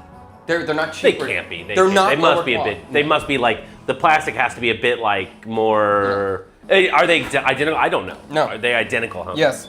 Well, that's interesting. But so he's in a better state now. Michael on TikTok says he likes Alive, but man, we want to see the final product. I came back and we just still have onions. Well, I have to tell you, Michael, cooking it takes time. Well, and also we're just chit chatting. We're having a good time. I'm Yeah, not this- going to see my buddy for a long time. Yeah, I know Freddie's. This is going to be his last stream, so we're just hanging out. And this might be the beginning of the end for me in Vietnam here. It might Woo! be. I'm starting to feel a little bit. I was thinking about it last night. I think I accomplished everything I really wanted to accomplish here. I feel that Well, that's a good feeling. when I would go home, I wanted to get back here. I just felt like there was still more to do. Yeah. I don't feel that way now. Like I feel like maybe there's things for me to do in the U.S. I'm not going to get really any Social Security when I'm older. Yeah. How many years do you have in the workforce taking Social I Security? don't know. out of your check? I have no faith in Social You know, you Security. could check. Well, whether you have faith in it or I not, have- you should get your max. I have zero faith, and I have no faith. But you should see if you. I think it's 15 or 20 years in the workforce. You're at your max. Like you're already at your max payout. I think of what you're gonna get, or something like that. I don't have 15 or 20 years in the workforce. Not working for somebody else. I started working at 14, so I'd need to work for somebody until 29. Maybe I'm close to it. Let's see. I left at 25, but I've been working. I worked under the table. We're talking about St. Louis style pizza. That was my Oh no, I first moved job. to Vietnam in 21, so that's not going to count for an American workforce. Yeah, you were gone. No, Yeah. definitely not. Definitely not. But listen, you're not getting Social Security either. Nobody's getting. I'm getting Social You're not. Security. You're It's gonna not. be there for You're me, not. buddy. I don't know what you think. There's no money. Baby Panda says that your food's looking great after liquid diet days. let me catch up here, chef, so you can talk about what you're cooking here. Can you tell me what you think of the best anniversary gift for a woman, regardless of budget?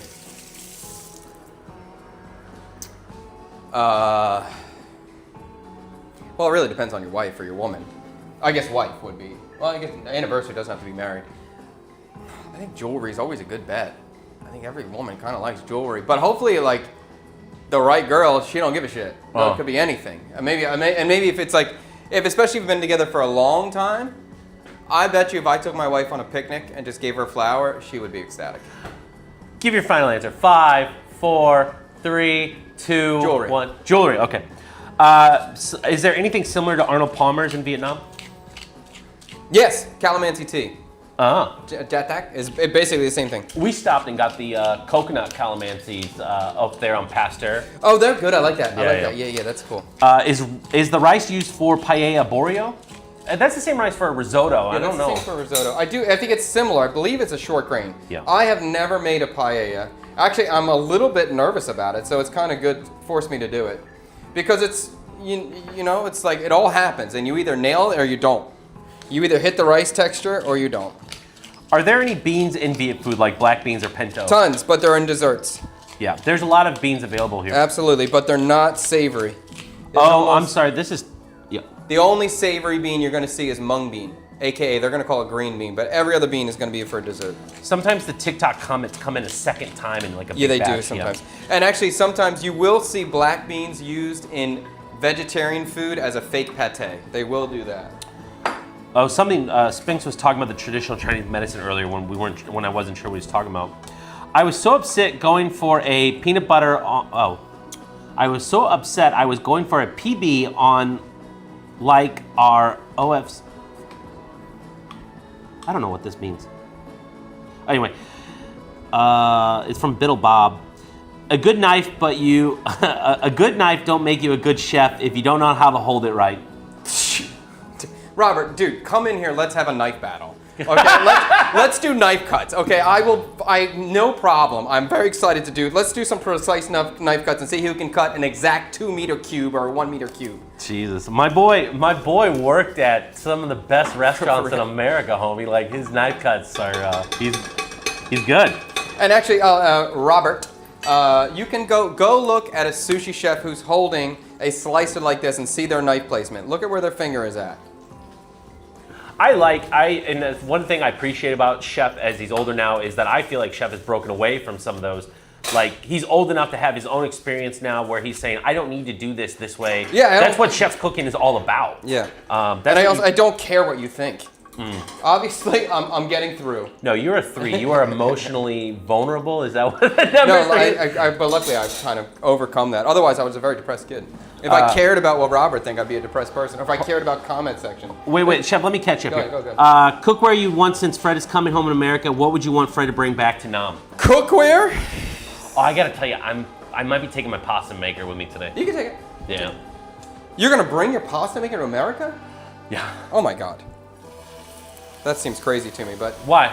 it's heavy. It's heavy. I it's brought big. it here. All right. Coming you back. brought that from America to here? Yeah. Oh, I didn't know that. You thought I bought it here. Yeah, they're common. They're not that pricey. They're.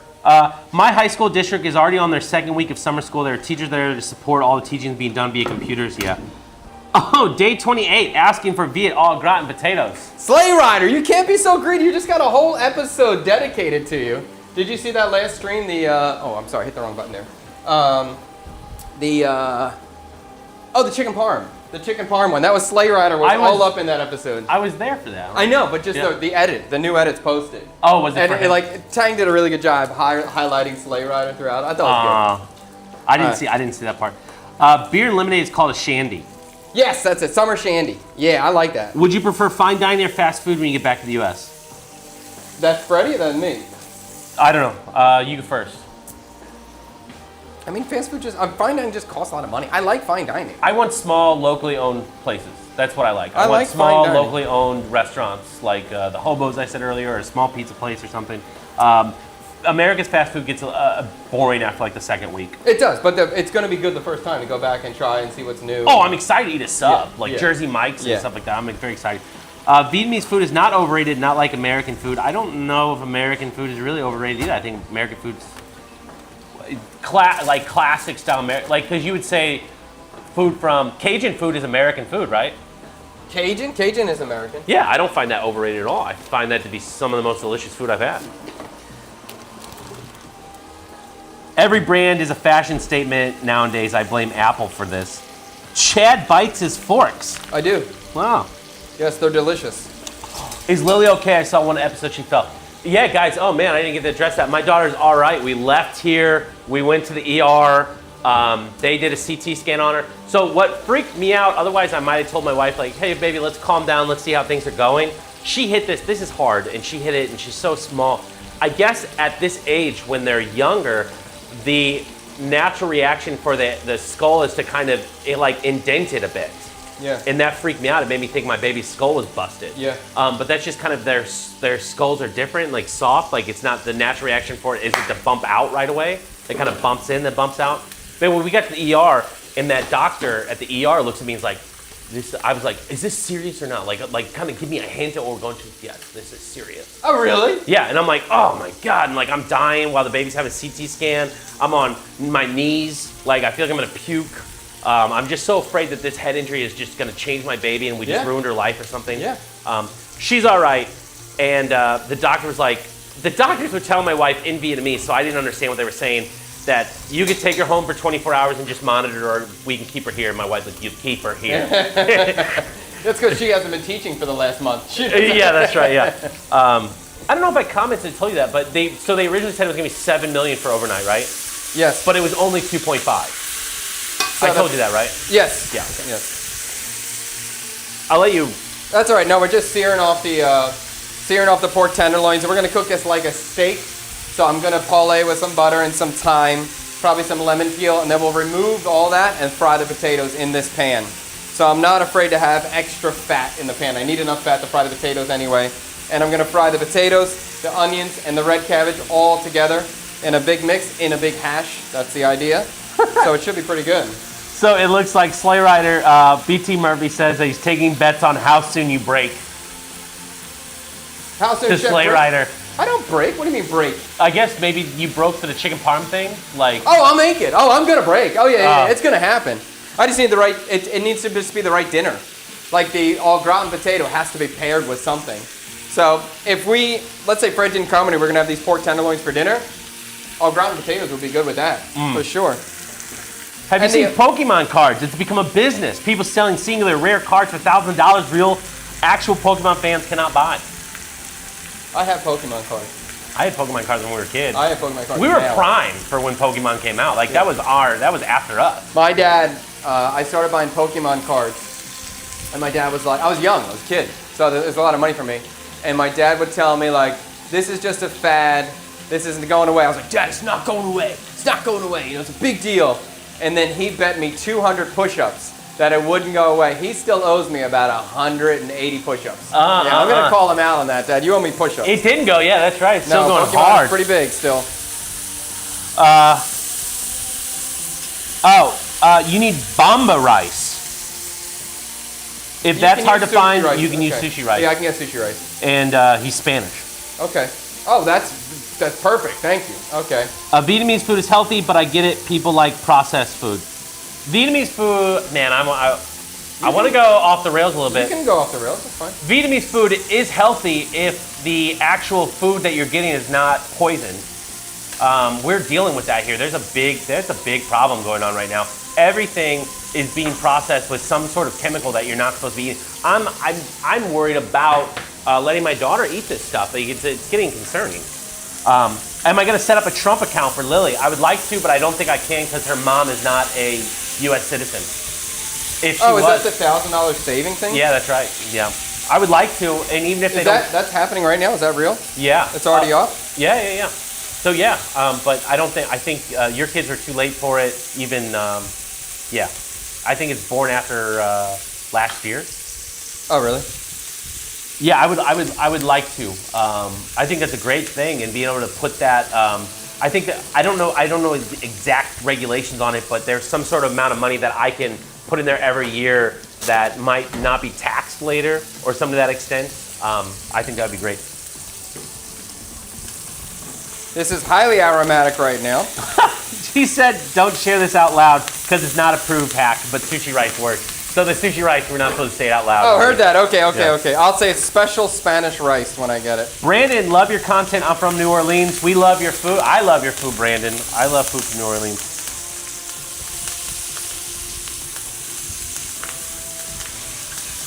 I use freeze-dried cabbage and various onions addition to my Shin Black ramen with miak or jammy eggs. I'm hungry again. Black ramen sounds good.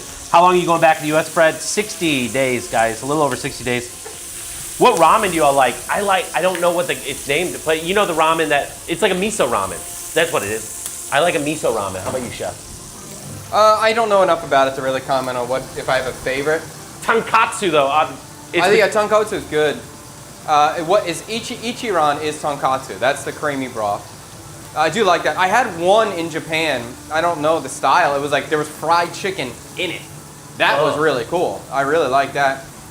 I think I'm pretty open. I tend to like a cloudier broth. I don't think I like the soy broth as much as the cloudy broth. Yeah, I'm in that. And jammy egg, sliced pork, and chewy noodles. Undercooked, I like hard noodles. Japanese eggs are great. Yeah. And actually, my favorite kind, I take it back. I know my favorite kind. Skimonin, the dry one where the broth is on the side. Oh! That's my favorite one. Oh! That's the best. Oh! You really? Oh! Oh, chef! Why is that like Why that? on the side? It's a different style. Did you ever try it? Yeah. Why? No, I've seen people try it in front of me.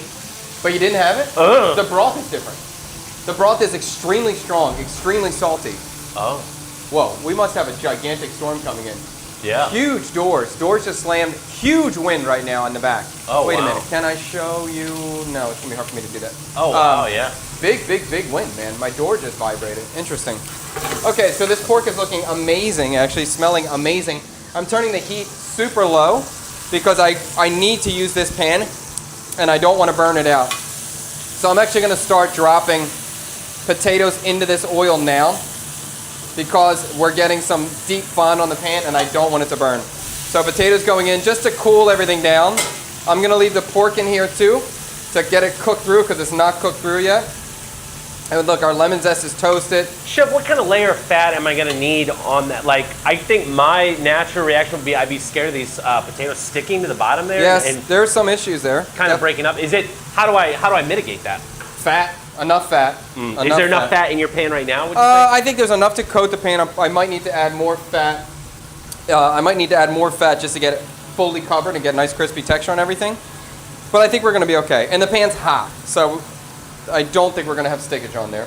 That looks really good. But so I have, you can see, I'm trying to keep this separate because my pork is not done yet. Oh, wrong camera, sorry. The pork is not done yet, but I want to finish the pork out. It's close, very close, but it's not there yet. So something I think I get lost in now as I'm cooking, I've been out of the kitchen for so long. Like right now, what you're doing right now is adding a vegetable that is going to leak water Yes, that's correct. in a pan where you're trying to make potatoes crispy. That's correct. So how is that work? Water isn't going to help you make it crispy. How do you balance that? What is The temperature, it's a big enough pan. That's a big deal. The Okay. pan has to be big. The pan is big. There's enough fat in here. The temperature is high. But it is a challenge. And because the cabbage and onion doesn't have that much moisture, some moisture is going to get let out, but the moisture will evaporate. what's a And vegetable that would have too much moisture? Tomato. Okay. Even though it's a fruit. But I'm expecting some evaporation, and then I know the cabbage will char eventually and will brown eventually. I may not get, doing it the way I'm doing it right now, the potatoes may not get full 100% crispiness around the whole edge. But for the hash, I don't need it to be, like, I'm not trying to get home fries where it's like French fry texture. We're trying to get this sort of mixed sort of vibe. So as long as I have enough fat and I cook it long enough, it shouldn't be a problem. And then also going in with the onion, cabbage, and then garlic, and then potato be a route that's possible? Say that again. Going in with the onion first, caramelizing, then coming in with your cabbage, and then your wouldn't do that. garlic after, then the potato at the end. No, I wouldn't do that. The potatoes need to So go in. why wouldn't that work? Because that's what I would naturally do, and I wouldn't. Because the onions will burn by the time the potatoes are crispy. Oh, okay. So if you were going to do it and put the onion in and then remove the onion, then that's fine. If you just want to do a one-pan meal. But I'm trying to do it all at the same time. Yeah. So if I didn't have a big pan, I would fry the potatoes first, remove them, cook the onions and the cabbage, put the potatoes back in and finish it. Okay. Yeah, that would be the process for me.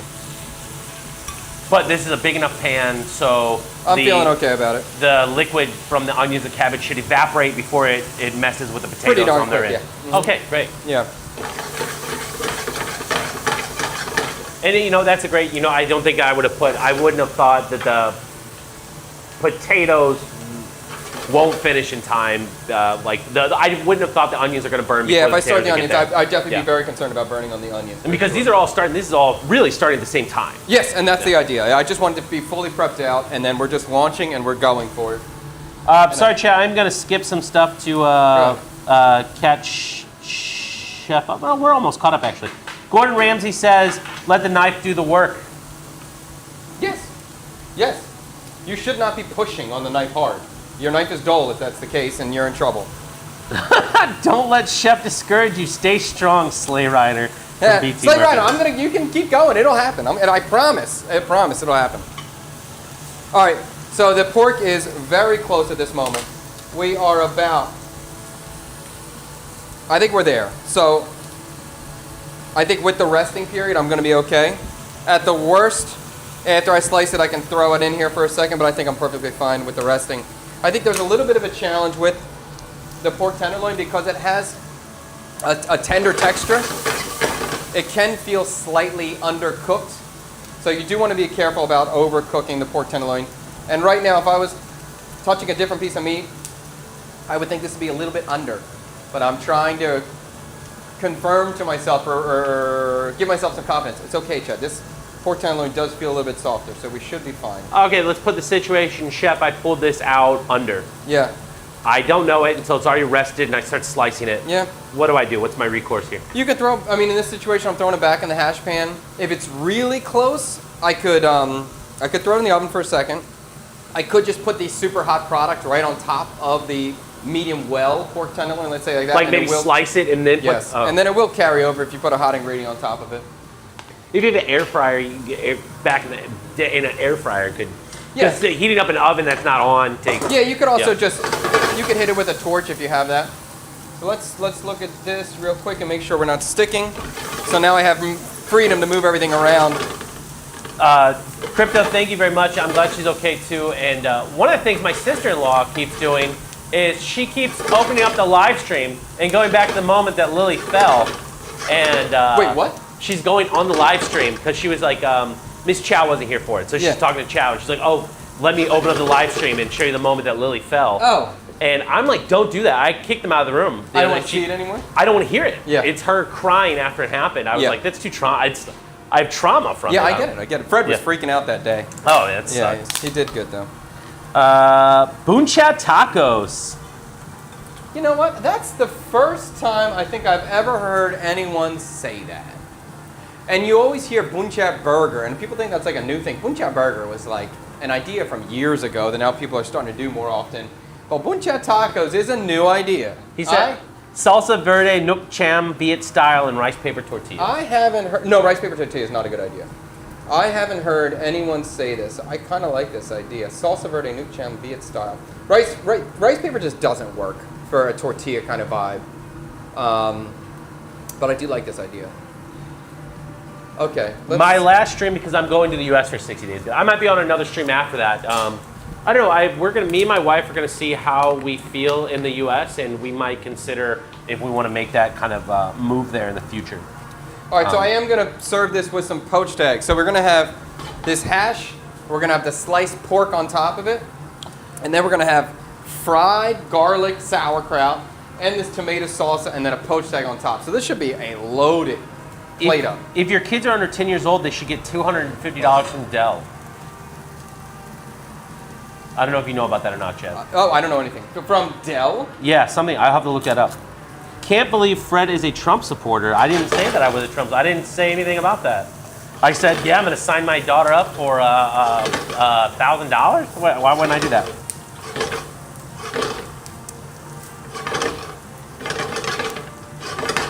I had a few ramen when I visited Japan. I always find them too salty. The dip ramen is awesome, though. You got a dip ramen. There you go. And the dip ramen is actually, the broth is really salty, but you control your dipping. I wish your TikTok camera could share your cooking area to see your pan action. Believe me, I wish I could. I wish TikTok would just work with my system so you could see everything we got. There's a lot of things going on for everyone else watching. I do have an upgrade coming very soon. I have a face tracking tripod for the camera, so at least you'll be able to track with me as I'm moving for TikTok. And I'm working on getting better audio for it. It's annoying to me that I have to build 2 different systems, but I'm doing it, I'm working on it. So, I appreciate it. Always appreciate feedback on the stream, how we improve that. I do always appreciate that. And I love when people talk about how I can improve my knife holding ability. I really appreciate that as well. Pork tenderloin used to be the most expensive pork cut back in Mom's days, but I think nowadays pork belly is the most expensive cut. Yes, pork tenderloin is not an expensive cut anymore. Oh, so you were getting a little bit hot over there, Chef, and then it feels like you've turned the heat down on that? Oh yeah, it was getting very hot. I turned the heat down. Is there any burning that happened at all? What's that? Did anything burn? No, there's no burning, but there's potential for it. Oh. I had concern about the fond on the bottom of the pan, and there's still fond. This pan is cool. I like it, but it's not amazing. Have you been using that pan that I gave you that you have on I now? like it a lot. You like that a lot? Yes. Yes, and I'm gonna buy another wok, unfortunately. Not that one, even though that wok's amazing. I'm gonna go buy a wok at the market. So, I have this other pan on here. I'm gonna start frying this cabbage out. I don't particularly care for the cabbage to be like ripping hot. It's fine for me to be room temperature. I'm gonna start it now. And basically I'm gonna fry pork fat with garlic, a lot of garlic, and we'll toss in the sauerkraut and that's it. It's gonna be real quick. The sauerkraut, I really don't wanna cook it. I'm trying to just warm the sauerkraut. I don't want to kill any of the beneficial bacteria in there. No, I've never. I think as far as sauerkraut goes, I just put it in a pot and heat it up. Yeah. So what are we doing here now? We're just gonna stir fry. So I got the garlic that I'm toasting, and then we're going to take. I get a little bit of color on the garlic, and then I'm gonna turn the heat off, throw the cabbage in, and that's it. Oh. I really don't want to lose any of the beneficial microorganisms in this ferment that I made. I made a fermentation. I want to have the health benefits of it.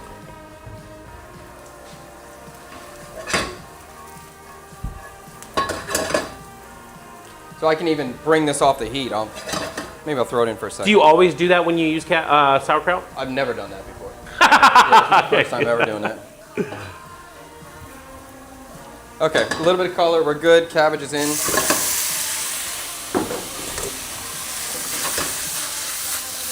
I have a meat probe, and pork tenderloin needs 10 to 13 minutes to rest completely. Temp raises basically 1 degree per minute. Okay. I have a finger probe. I've never used a meat probe. I actually have a thermometer. I just never use it. That is BT. And that's what I would encourage you, like, touch whatever you're cooking. It's good to have a meat probe. I mean, it'll give you consistency. But for me personally, I prefer to learn through error and touch it and be like, I think this is done. And then cut it and be like, damn, I screwed up there. But at least I'm starting to understand and develop that touch. Because I think it's a very important thing to develop, especially if you're trying to be like a real cook or working a real chef. You need to develop a touch. You can't be using a probe every single time if you're doing order after order after order. So I would encourage people to try to develop by touch. Or if you have a meat probe, another good strategy is touch it, say, I think this is done. Then check with the probe and confirm. And then you can have the validation of if you were right or not. So it's like, start poking stuff. Get used to poking it and trying to develop this magic finger that good chefs have. Or that good chefs strive for, I guess. Constantly are practicing. I feel like the Asian customers got Costco to keep the skin on the pork belly sold. You're probably right. Okay, I like this. It's simple. I mean, basic. It's just warm sauerkraut, but it still has a little bit of the natural sourness to it. So that's gonna work out. I'm gonna put some green onion in here too. Laura loves the Rondo, and she has it on her buying list. Oh, I do love this. I love the shape of this pan. I love the price I paid for it. But this pan often sticks. When you work in a professional kitchen, the Rondo, a big Rondo like that, is one of the go-to pans that you use. And this is a small Rondo in yeah. a professional kitchen. A big Rondo is real big and high-sided. It could be that big and sometimes huge. But they are quite useful. Okay. All right, so we have 3 different garnishes going on top of this dish. So this should be pretty freaking good. I don't know if it's... Ooh, does the humidity there affect your fermentation process? How long did it take to get the sauerkraut? Yes, it does. Yes, it does. Not just the humidity, the heat. The ferment was about 36 hours, around there. But I'm nervous the whole time. Like, I go to bed and I don't know what's going to happen. I'm like, should I put this in the refrigerator? It might be screwed up by the 10 in the morning. But no, 36 hours was fine. That worked out. But I wish it would really be nice to have some sort of basement cooler room, something that's a little bit more controlled, but I don't. That's why I do look forward. At some point, I'm going to be back in America with 100 acres of land. Doesn't that sound like? Are you doing anything with this phone? Yeah, that's that music. Oh, okay. If I unplug this phone, is that all right? No, you can George. I don't know how long the cable is though. I can't wait to be back in America at some point and have a cellar. I'm gonna dig a. That sounds cool. We used to do that. cellar. We used to can blackberries and put them in the cellar. My grandma's farm. Yeah. You know, my brother got bit by a rattlesnake while we were blackberry picking. He had to be helicoptered to the nearest hospital. Wow. Yeah. That's pretty intense. Best blackberries I've ever tasted. Could you taste the fear in them? Yeah. Chad quotes, "I have a finger probe." Okay, cabbage is good. I'm gonna put this behind me. I'm just gonna let it sit in the pan. I don't want to change the pan out. I like the contrast of room temp and warm. I do too. I like the contrast of all temperatures. If you got a room and a warm, then give me a cold too, or a cool. More contrast. That's like an automatic cheat code when you're just trying to make better food. Just add contrast somewhere. Contrast just makes things bouncy and fun. Anytime there's contrast, you're going back and forth, which makes things exciting. I would say that's maybe one of the things that gets you if you're in the U.S. eating a lot of food in the U.S. like at home or something like that. You kind of have your like starch, meat, veg on a plate. There's no like the contrast of pickles. Yes. You know, or heat even. Yes. That's always kind of missing. Somebody's rolling up with a delivery maybe for your house. Maybe it's a tripod that will track me. That would be really exciting. Are you buying one? Yeah, I ordered already. Which one? They're cheap, dude. No problem. For the phones, no big deal. Oh, for the phone. Yeah. Oh yeah, but what brand? I don't even know. Oh. Yeah, it's probably like $12. So Chef, I'm considering getting a 9mm lens for my camera. Yes. And then they have the DJI 4 Lite. So the gimbal that he has down there. Yeah. It's like that, but it's lighter. Yeah. And it has a little AI thing that will track you. So like How if much you is that? 6. I feel like too cheap. Well, there's a new one out, the DJI. There's the 5 out now. Sang and I were talking yesterday about this, and he said it was $16 million for the gimbal and $1 to $2 million for the tracking thing on top of the gimbal. No, no. Not that gimbal, but the newer gimbal that does the tracking. He said was 16. No, the DJI 4 does the tracking, and it's. Are you sure it can handle DJI your RS4? It can handle your camera size? Yes. Oh, okay. Well, that's cool. And why do you think you need the tracking? I don't know, but I want it. Well, I thought, I haven't done the cooking videos, but one of the reasons I was going to take the pasta maker back was like, maybe I'll make it at home. Maybe I'll do some cooking videos at home. Yeah. Maybe I just was a little bit frustrated with the space of shooting in the apartment. It's hard to shoot. When it's hard to shoot, you don't want to shoot. And my mom has an island. You know what I Yeah, mean? yeah. And then also, if you have the tracking, like you can follow me around the kitchen, or if I like to barbecue and stuff like that. Like I'd like to take it out and do a grill, like have it follow me. I don't know. If you're just word of advice to anyone who's trying to make content, or you're trying to shoot something, just make it easy for yourself. Mm-hmm. Like even with Fred trying to shoot with a nicer Sony camera, if that's a pain in the ass, just use your phone. Whatever makes it easy and efficient, that's when you're going to start making more and more content. Yeah. Anything that slows you down, you start going like, I don't feel like setting that shit up. Even this morning, I had to set up all this crap this morning. I had to redo something. I had to find where my thing is, and I was almost like, forget this stream today. If Fred wasn't coming already, I probably would have not. Luckily, I did figure it out, but it was hard. Chef was pissed. Yeah, I was pissed. He was not a happy chef. Don't talk to me. Yeah.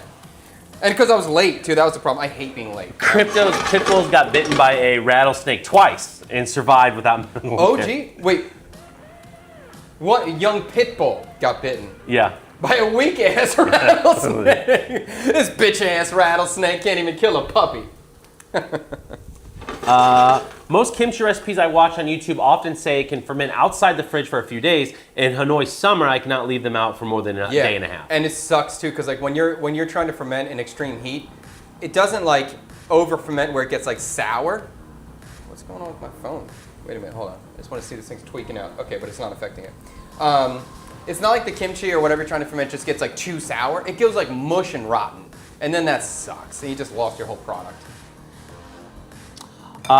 Chef likes Fred's pan because BT Murphy taught him a fancy kimchi stove trick.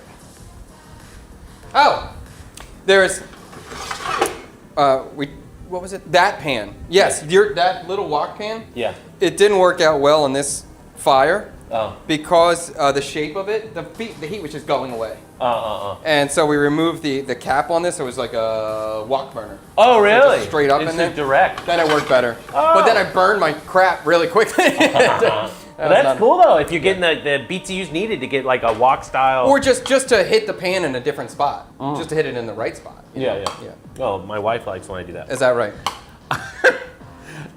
Fred's on beer 15 right now. Yeah, that's right. I ran out of coffee.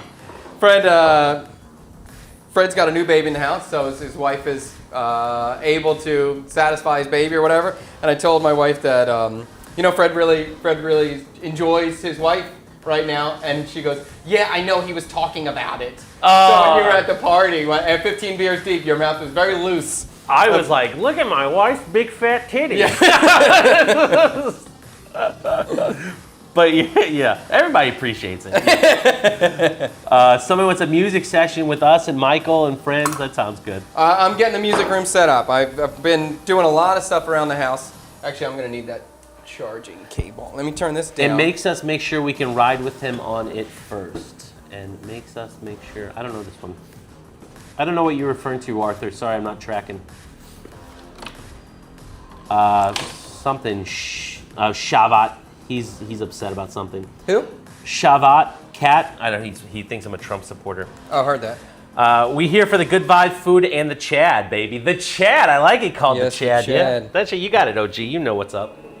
It is about good food and vibes. I got to tell you guys, it's been being part of the show. I'm gonna really miss it this summer. I'm gonna miss all you guys this summer. I'm gonna jump in the chat and say hi to you guys here and there when I get a chance at home. But I'm gonna miss you guys. And I was telling Chad one of the cool things about him doing this live stream is just kind of all the different people that have become chatters. And it's like this really nice, cool group. I love it. Yeah. I'm gonna grab some more coffee here, Chef. The kiddos are coming in. Yeah, that's fantastic. The Vietnamese What's up? Viking. You guys hungry? I'm finished school. You finished school? Nice. Yeah, JD. You did some piano? Oh, fantastic. I will say, I don't know who was pissed off at Fred or whatever, but I have friends of every situation. I have friends who are Trump supporters. I have friends who are super liberal. I have friends who don't give a shit about anything. And when we're breaking up friendships and families because of a different political view, that's not a good thing. I don't think that's a good thing.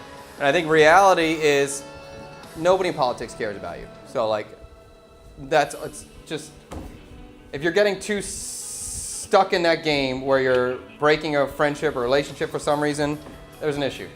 I don't think that's advisable. And even if you totally disagree with that person's belief, whether they're right, left, or whatever, communication would probably be a good thing. Because I think most of human beings are pretty good people, and most of us, not all of us, some of us are just pure evil, but most of us want the best for everybody, and we just have a different perspective on how to get there. But I do recognize as I get older that there is pure evil out there, and we need to work together on trying to take it out. Okay, so my hash is working right now. This is looking good. Right now I'm just trying to save time, or kill time rather. I'm letting this water get to a boil so we can poach our eggs. I'm happy with this as it looks. I wouldn't mind it getting a little bit more crispy. If this can get a little bit crispy, I'm okay. But everything's cooked well. Flavor-wise, it's good. Pork tenderloin dressing. Everything else seems good. Let's taste this one more time and see if we're locked in on flavor. Yeah, baby. I don't. This is good. This has a nice sour. I'll tell you what, it's up there. It's in the TV room. I didn't hide it. It's up there somewhere. It's gonna be ready in about. All I got to do is poach an egg, so it should be ready in about 4 or 5 minutes. Are you hungry? Do you want to eat or no? So you can count to, let's say 500, and then you can come back. All right. This is really good. Sour. A little bit sweet. It's going to be a nice condiment. It has a little bit of heat. So this is going to give us most of what we need. I do have some lemon already cut if we want a little extra acidity. I think this is going to be a banger of a hash. I think Fred is going to love it. I think Fred is going to freaking love it.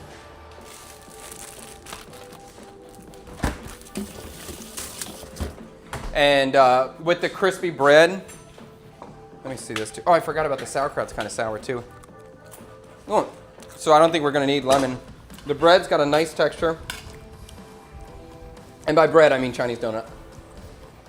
And the cabbage is good too. Okay, this is going to be a banger of a meal. Banger. This is gonna be good. You're gonna like it. It's gonna be good. I smell the thyme. I love thyme is. I bought a thyme plant for $75K and I freaking killed it in 3 days. Oh. I didn't realize they put it in muddy soil, so it just died. And I was so upset. So I gotta buy a new one. I love thyme. I miss thyme. Yeah, it's great. You could be growing all of the Western herbs that you Yeah. want. And we're going to. And you know what? It's been so funny. I've always been like telling my wife, you know, I always have the fantasy, or not even fantasy, it's a goal. You know, I want the property on the countryside. I want to grow my own food. Basically what I'm doing now, I just want to grow everything. The cellar. Yeah, and just because of what Fred's talking about too, I can't trust products I'm buying on the street. I can't trust other farmers, not even farmers, just commercial food producers. So I want to grow everything I have. Your chickens, Everything, eggs from everything, the chickens, everything, have everything, a couple everything, goats. Everything. And I'm only going to use what I grow. Oh. And so I've been talking to my wife about, you know, I want to be a farmer. That's kind of how I phrase it, even though that's not exactly what it is. And she's always no, no, no. But now that we've had this house, she's outside every day digging in dirt, planting flowers. Oh, She's really? upstairs getting all the bitter melons. She sees her little peas growing. She's like, oh, my peas, my peas. And I'm like, oh, you got my little farmers. She's developing, you know? Yeah. I'm so excited. Because I want to have the farm property, but I don't want to maintain the that particular aspect. That's not my skill set. So I'm so happy to see my wife kind of getting in there and enjoying it. And She makes sure it doesn't die and you cook it. well, she's getting better at making sure it doesn't die. Oh, yes. Yeah. But it's a great hobby to grow into and age with. Gardening is incredible for you. So I'm very excited to see all that go. Yep. You want me to pull up some? Yeah, go for it. We got, Laura says she loves sauerkraut. Great fried with bacon or sausage, but for years I would not try it because growing up my grandfather would eat tripe and sauerkraut, reminded me of it. Sorry, Tripe and sauerkraut. my thing just popped up and freaked me out. Tripe and sauerkraut's an interesting combination. How can it be good vibes when people are disrespecting Vietnamese food? and even you know, I know everyone's got the chat of like good vibes only and all that shit. You're allowed to be an asshole. You're just an asshole if you're an asshole. Like, I don't have a problem with people being dicks or having bad ideas, or that's perfectly, you're allowed to be an asshole. You're allowed to be an idiot. I guess I would prefer you keep your hate towards me and not towards other chatters. Maybe other people don't want to get affected by it, but I have no problem. You can talk as much trash as you want. I don't care what you think. You can find a large white button-up shirt, bald cap, and some fake arm tattoos, then have Tang be interim cyber daddy. Wow, that would be a funny one. That would be funny. I liked your videos since back in the countryside, cooking outside. Very cool take on local ingredients. Yeah, I like those videos too when you're in the countryside. I'm glad everyone liked them. They're I very like hard that and you were in the annoying. countryside and I wasn't. Huh? I like that you were in the countryside and I wasn't. Yeah, that was very hard to do. I come here to enjoy your food and good vibes. I'm ignoring the political comments to focus on the... Was there a bunch of political comments? No, just the guy who's running California. Oh yeah, and then we talked about the thousand. Okay, people are so About the what? 1,000? the $1,000 thing for the kids that they get. Oh, yeah. that's not even whatever. It doesn't matter. Yeah, whatever. The chatification of awesome dishes. That's what I'm hearing. Heard Oh that. my God, these chatters love it. Damn Tang, he wants us to do the dancing, huh? Okay, so I am poaching. Oh, let me get this one. I am poaching eggs, so I have some vinegar going into the water. I'm going to use the sherry vinegar since we're using that already. So just some salt, sherry vinegar in the water, and we'll get our. And I have my egg cracked in a bowl already. So I think we should. I'm probably going to poach one egg as I go. So I'll poach one egg first. We'll get one served up to Freddie, and then I'll make the next one. Aoder says, hurry up and get your green thumb going. It's exciting. Yes, and useful. Who knows what's going on in the world? And it's probably good to be able to grow some food. Of all the Western herbs, I think rosemary is the easiest one to keep alive. I killed it every time. I bought 3 rosemary plants so far, and everyone's been dead. But maybe it's easier to keep alive in a different climate. In Vietnam, you have to bring the rosemary inside during the day and outside at night. You got to move it all the time. So that's a lot of effort. Laura says mint is. Once you grow it, you can't get rid of it. Yeah. Yeah. The potted cilantro mint sold in the grocery stores always die when I bring them home. All right, let me get some I'm gonna just go outside the door and get. Oh, I'll use the green plate. That'll work out for this. Yeah, that's fun having your skill set and passion plus your wife finding fun in growing food. Yeah, I think. Oh, that's it's super that's exciting. cool. Very exciting for me. I think that is kind of like I can see that as your future, a very small venue, or I don't know what you'd call one. I don't want to say restaurant really, but a small table. I would love it. Yeah, that's Out of your that's- house, and this is like 4 to 6 to 8 people, whatever it is. You book it. It's $300 to $400 per person, and everything we eat is off my farm. And maybe you only do it during the summertime when the food is abundant, coming from the garden, or you have limited seating during winter when things are tighter. Yeah, that's the game plan. Or, and even cooler, like I like that aspect of our food culture where canning and saving the freshness and the great taste of summer through that process so that you can have a bit of it in the winter. There's something about that I feel. I think canning is awesome. Canning is such a cool technique, and I did start canning when I was in America, and I think there's so much opportunity for like chef canning where you're trying new things. It's not just preserving the thing. I'm trying to infuse. I'm trying to create. And so I started playing with that, and then we came back to Vietnam. But if I go back, my canning will be a big part of it. As long as we live in a cold environment. That is interesting, right? Like the combination of flavors that are going to sit for 6 months in this can, and what is it? What's the product when it comes out? Yes. That's very interesting, chef. I really. Why has that not been that? Somebody must be doing something with that. I haven't seen it because I think canning was just kind of seen as like lesser than and just a survival technique, where I'm looking at it as a culinary technique and what can I do with it. Do you remember a Bourdain episode where he went to like an ice fishing cabin with these 2 guys from Quebec? Yeah. And they pulled out. They were like I don't think they call it canned, but potted. Is that Pot of beef? Yeah, potted meat? Yeah. Yeah, and like it's like pate and like these really like kind of like. It all looks fatty and heavy to me now, but very interesting. It'd be nice to have that kind of things. Like that's somewhere I'd really like to go up and eat. Is like the Montreal Canadian region, Montreal Quebec area. I've never been up there. You're very excited to eat Canadian food? Well, that's French Canadian fusion, right? That's a very kind of specific thing. Or is it just French food? I just don't think there's. I don't think it's. I think there's probably 4 or 5 dishes in Canada, and then the rest of it's not quite that exciting. I think that's a Cuban off the rails right there. I think you're gonna fire up a whole section. That's gonna fire up. Montreal. I think Montreal and Quebec. I think have a lot of interesting food up there. It looked interesting from that episode, and it seems like some of the best restaurants come from that area. And I just think it's heavy as heck. I think, well, it's cold up there. Yeah, it's heavy ass food. But it fits, right? So like if you went up there in December and then we're eating it around a lot of these restaurants, it'd be nice. Something different. I don't know if I'd want to eat it all. Although, eat it and then go play hockey. I saw another one, that same episode, I think they did like a cook-off with sausage and stuff after they played hockey. I know how much you love hockey, but I forgot you used to play hockey too. Yeah. Yeah, you used to play I set up my high school's team.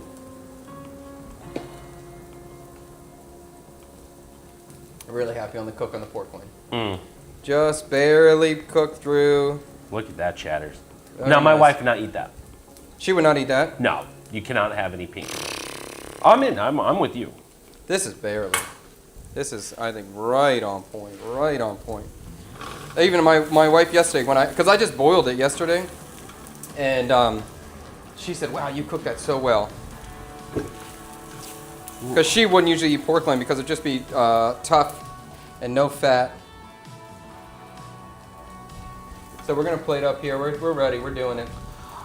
Get a hydroponic grower, even a small Timo one. I had so much rosemary and thyme I couldn't use it all. Now we talked about that. Chef had a whole setup at his mom and dad's house. Yeah, I did. Where he went, like he even had tilapia in one portion of it, right? Yeah. I was raising tilapia. I had the aquaponics going. I didn't know you could do rosemary aquaponic though. That I thought it'd be too wet for the roots of rosemary. Okay. Keep it coming. I'll start reporting for bullying. Who's bullying you? What's going on? Oh, somebody's calling him why would somebody call you a loser, buddy? You're not a loser. I don't even know these other names, but I know OG Crypto Daniel. Yeah, OG's OG. One of the OG chatters. Who is Tang the Man? Do you know this?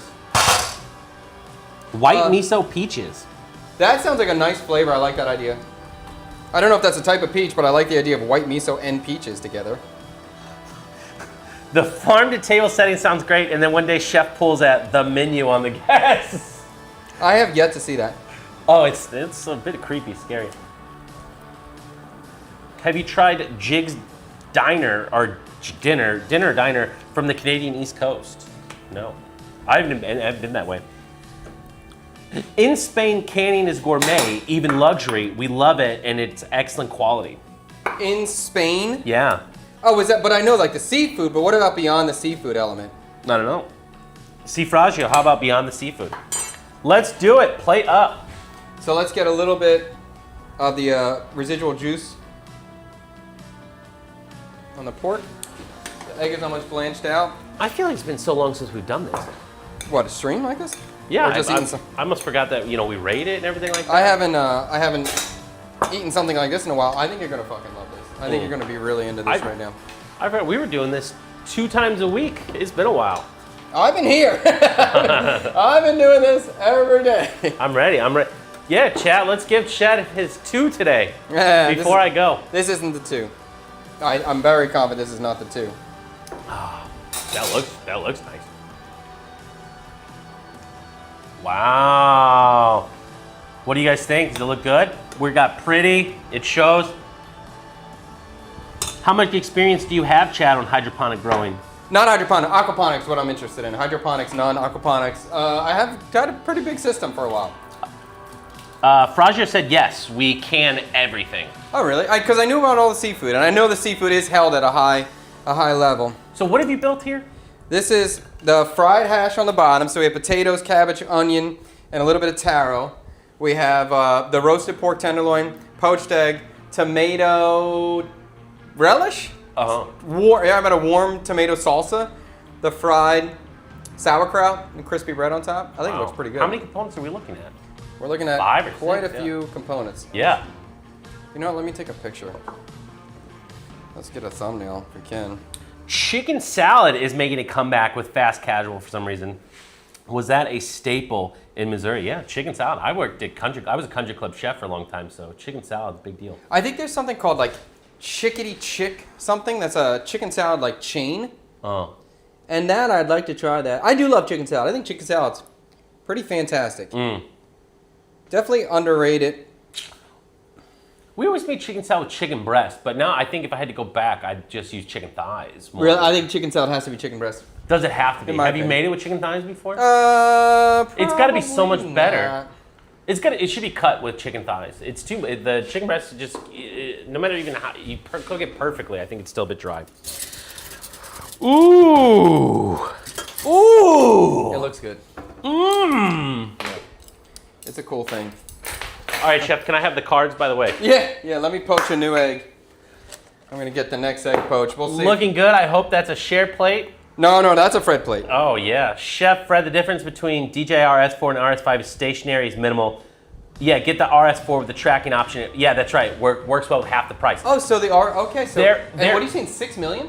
Yeah, there is another one Wow, that's that's- from China that's a little bit more expensive. It's a Chinese brand. I thought if I had the money, I would have got that one. Brand. But anyway. Yeah, it's a different one. By the way, we're talking 6 million is about 5 million is about $200, right? So 6 million is about 240, 40. 235. Oh my gosh. I have lemon too if you want lemon, but I don't think you're gonna need it. I think there's gonna be enough acidity. I'm just gonna drop the next egg while Fred's munching on that. Nice So sauerkraut. it's either gonna be for me or for the kids. We'll see if they come down in time. That's the thing with poached eggs though, one at a fucking time. You don't have to do it one at a time, but if you want to do them nice and you're doing it traditional, it's easier to do one at a time.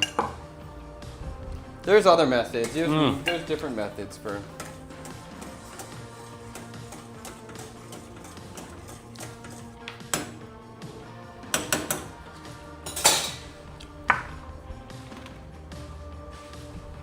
Very nice, chef. I thought you would like it. It seems like your vibe. I told Fred, I said, "You coming today?" He said, "Well, what are we eating?"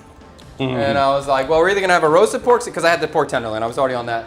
Either a roasted pork tenderloin sandwich, or like a hash of some kind." He was like, "Dude, a hash always sounds good." So I knew this. We're starting on something he already wanted, so that's good. And this seems like his kind of vibe. Yeah. And it's not going to cost you $250K from Eddie's or whatever Eddie's charges for a skillet. It's less, but it's not as heavy. And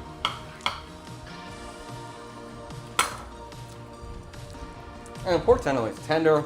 Pork tenderloin should be eaten more. Wow. Each component's really good. That pork is so nice. Yeah. That pork, the thyme on the outside, the way you cook this is really nice. Hash is really good.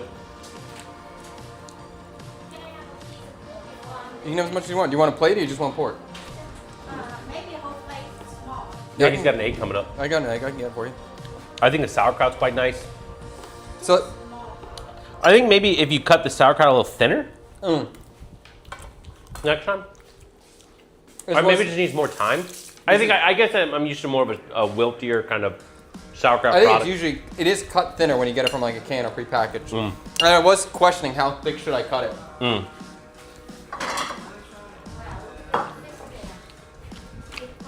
Just a little honey. Okay. I don't need to eat. Do you want an egg on there or no? No. No. Okay. That's enough.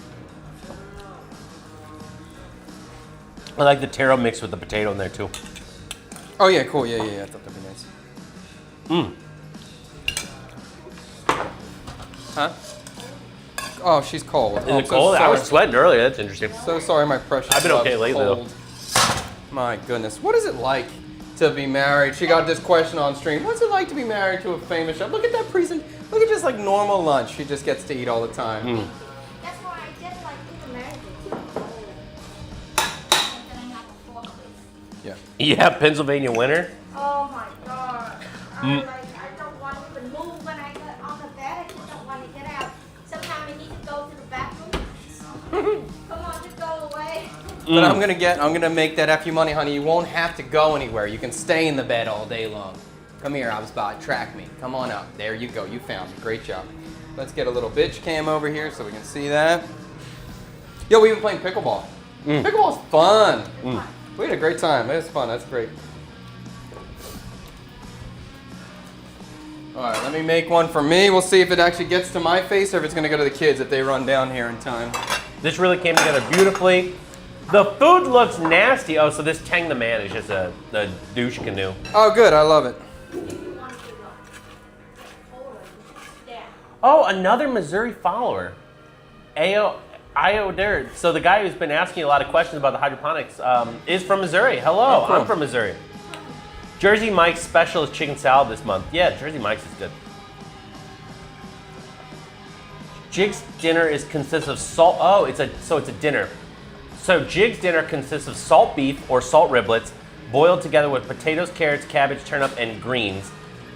What is a Jig's dinner? Peas pudding. You read it right there. I highlighted it. I'm gonna grab a coffee shop. Go for it. Is this a Canadian thing? He said it was from like Canadian East Coast. Please? Oh, peas, pudding, and figgy dough. Well, this sounds like Dr. Seuss. Pudding bags immersed in a rich broth that the meat and vegetable create. Condiments are likely to include mustard, pickles, pickled beets, cranberry sauce, butter. I like all this stuff. Jig's dinner. I never heard of a Jig's dinner. We're gonna have to look that one up. All right. Let's see what we got. We got this thing. We got the next plate up. And I'm always trying to make like a little ring of the pork. So anytime you have a poached egg, you always want to think about where's my poached egg gonna land. So you always have to create a landing spot for the egg, because otherwise it keeps rolling. It's a hard thing. So that's why I did with the pork, but the way I did it with this little circle kind of thing. And we'll get that egg right in the center.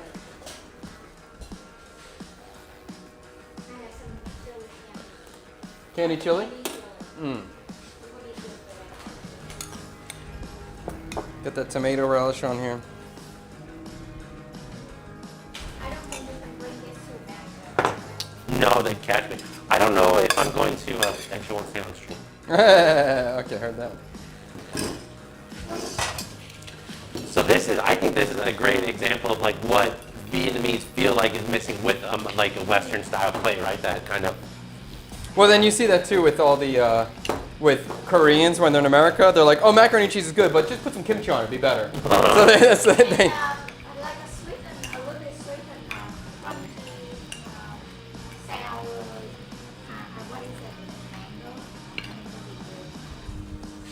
want to take that off. Did you not highlight a moving picture? That's it. I got it. It's fine. It's clear enough. You can pick another one if you want, but that's clear enough. Okay. Chicken salad on the West Coast isn't the same on the East Coast. West Coast has what the East Coast knows as grilled chicken salad. Ah.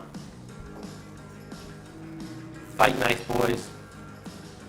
Click on name block, problem solve. So somebody's being annoying here. Yeah, I don't mind. Fred mic is 100% distorted. Oh. I don't know. It seems to be fine. Maybe Freddie just left the room. That could have been it. I don't know. Here, let's just put it right here. Let's see. Let me turn it off. Huh?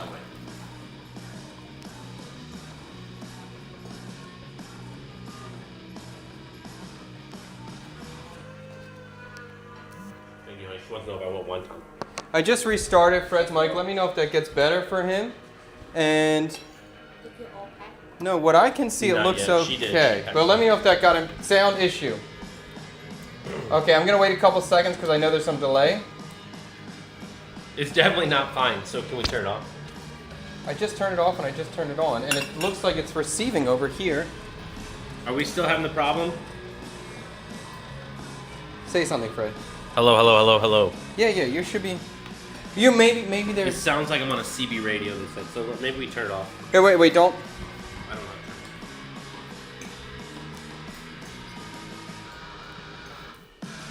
Look with this one. You go with the chili jam?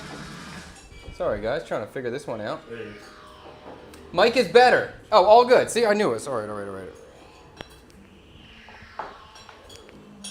Okay, let me know. Okay, good. Okay. Just leave it right here. Okay, let me know if there's any issue. Good. Thank you so much. Appreciate all the feedback. Thank you. So what do you think? And with the OG Crypto, I see you reporting block. That's fine. If someone's talking trash on me, they're welcome to do it. Okay, so please don't fine. And if you really don't like it, just ignore it. But if you're talking trash on you and it's hurting your experience, go ahead, block them out. But actually, I really don't mind. This is kind of the political thing. I don't mind talking to somebody who hates me. I actually no problem. I enjoy it. Actually, I enjoy it because I'm a nice guy, and I feel like no matter what, if you hate me, we keep talking. Eventually, you're gonna be like, I hate him, but he's a nice guy, you know. And then eventually that could be the beginning of someone either becoming a friend or potentially just not being such an asshole. Maybe it helps them in some way. So I'm happy to talk to people who are a little bit of a dick. I've been a dick myself at some point. It's happened in the past. What was that chuckle? What was that little chuckle you just put out there, lady, huh? I told everyone I'm very proud of you for becoming a little farmer, growing your stuff. We're gonna try some bitter melon. I like that. Before, I YouTube always- crashed. No, it didn't. Fred's mic. I reported billing on my part. Heard that. YouTube crashed.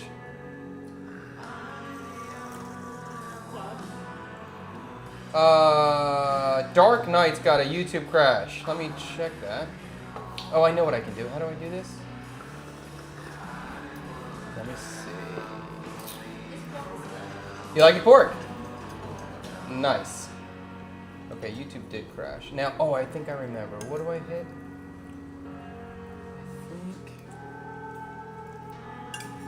You can tell the kids, well, honey, when you leave, just yell to them that there's food ready if they want it. I'm working on YouTube.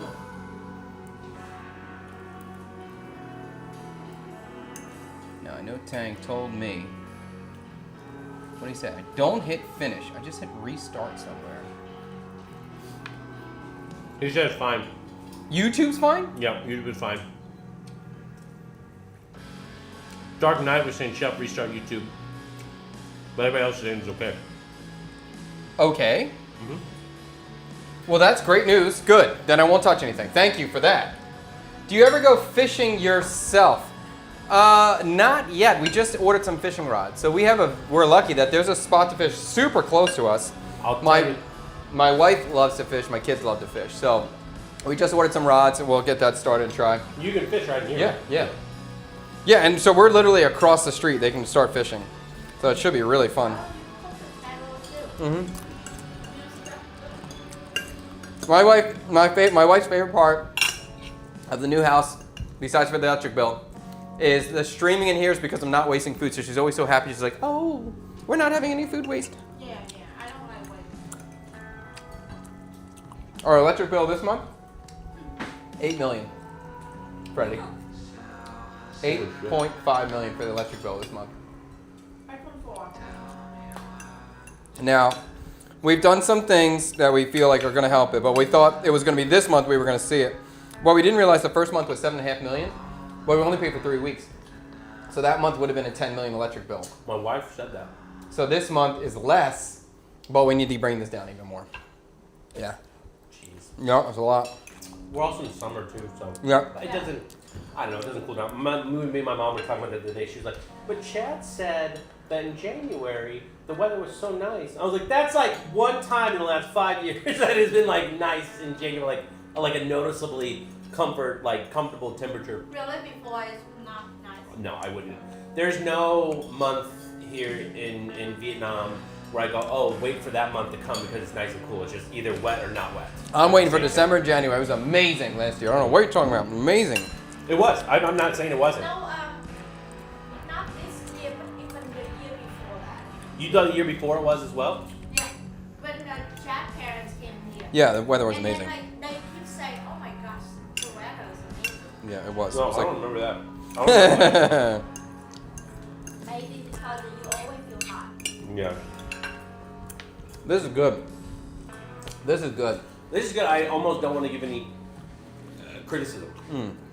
But I'm going to. Fine. What is it called when all the ingredients go meld together on a plate? What is that terminology? Meld. Synthesis? No. Synergize? A culinary word? Cohesion? Okay. A cohesive dish? Yeah. For some reason, I feel like the parts don't make. I feel like individually the parts are great, but as a whole, they're not gelling as much. What do you think is not fitting? I don't know. All of them together for some reason. Like each thing separately is good. I eat the hash, it's good. I eat the pork, it's good. I eat the salsa, it's good. I eat the sauerkraut, it's good. I like the hash. Like the hash? So good. And I'm not sure why. But I mean, everything is great on there. So like, it's not you can say, oh, I don't like this for whatever reason. So I'd say- Homogenous that they marry together. Yeah. I thought Vino was cheap. You aren't Chad needing his AC. So you can say we spent about $360 on our, maybe $340 on the electric bill last month here, which is a lot. Yeah. Maybe During summer here in SoCal, easily $1,300 for a 2,700 square foot home. $1,300. Where? Southern California. Really? But you do the whole house though. Yeah, but we're doing the whole house. This show is boring. Thanks, Shavkat. Well, I can't wait for future updates on both of the green thumbs. Oh, I'm very Wow, this excited. guy really. Shavkat? Yeah, he really changed his tone. I've seen this guy in the chat before talking and chilling. Then he's so angry now that we talked about it. Like he got real political. Oh, is that the one that didn't like you? Yeah, that's Oh, that's guy. fine. He was messing with not Cayman. The guy? OG Crypto Daniel. Yeah, he's sitting there trying to talk shit on OG Crypto Daniel. Oh, okay. Hello, people. Alright, thank you. Well, we can know that just Shavkat's not having a good day. Sorry, Shavkat. Maybe you'll have a better day. Bye. How much does rainy season drop your production? It messes up my production when, like, for vlogging. It won't mess me up here at all, which is great. Now I have, like, very controlled space. But if you're trying to vlog on the street, especially with what I usually shoot with the Pocket 3, there's no weatherproofing. So it definitely becomes something I think about and a concern. Quite frustrating, honestly. And there's times where, you know, maybe I want to shoot, but I just can't shoot because it's not worth it. My camera's $800, and I don't want to lose $800 because a drop of water went on it. So it's definitely an annoyance. Yeah. You got a rating and thrown up? Go for it.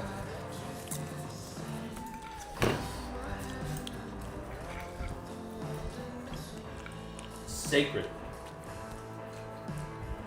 The rating is sacred.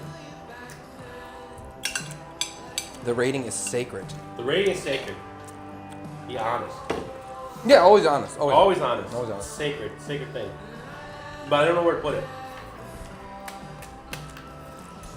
Huh. I want to think about it more. It's not. I feel like I feel 7.5 is a bit too low. Maybe 8's high. I have to think of the other things I put as an 8. It's somewhere between 7.5 and 8. Well, that's a 7-8. That's what that is. Or 7-7. Yeah, 7.7. Let's say 7.7. Yeah, I'll go 7.7. Yeah, I've never given that score. I usually give solid like exact scores. I'll go 7.7 on this. I think it's a good dish. I think Chef cooked everything perfectly. I feel like I learned how to make hash better today watching Chef make hash. I feel like I already cooked pork tenderloin pretty good. I haven't cooked a long time though. I like Chef's sauerkraut. What do you think of the sauerkraut? Give this sauerkraut sub 1 out of 10. Where is it at compared to where you thought it would be like when you're making it? I've never made. I'm just happy it's sauerkraut. Yeah, I've never made a homemade sauerkraut. So I was worried about just making sauerkraut with the heat. I was worried about that. So I'm happy that it's not rotten. And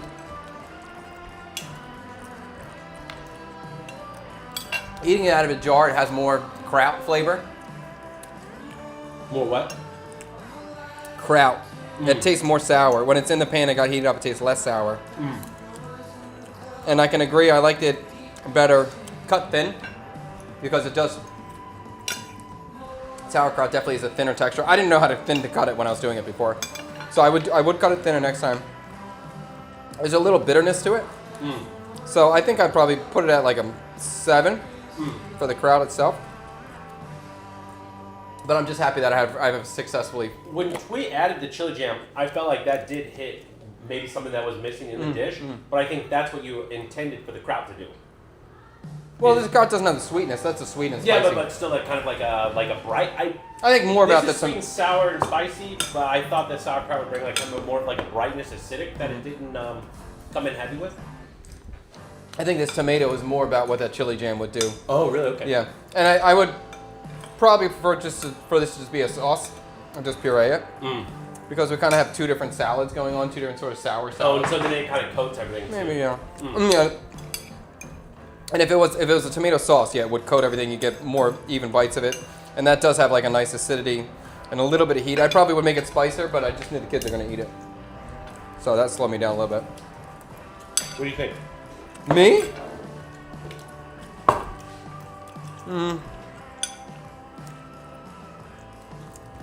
I think there's an automatic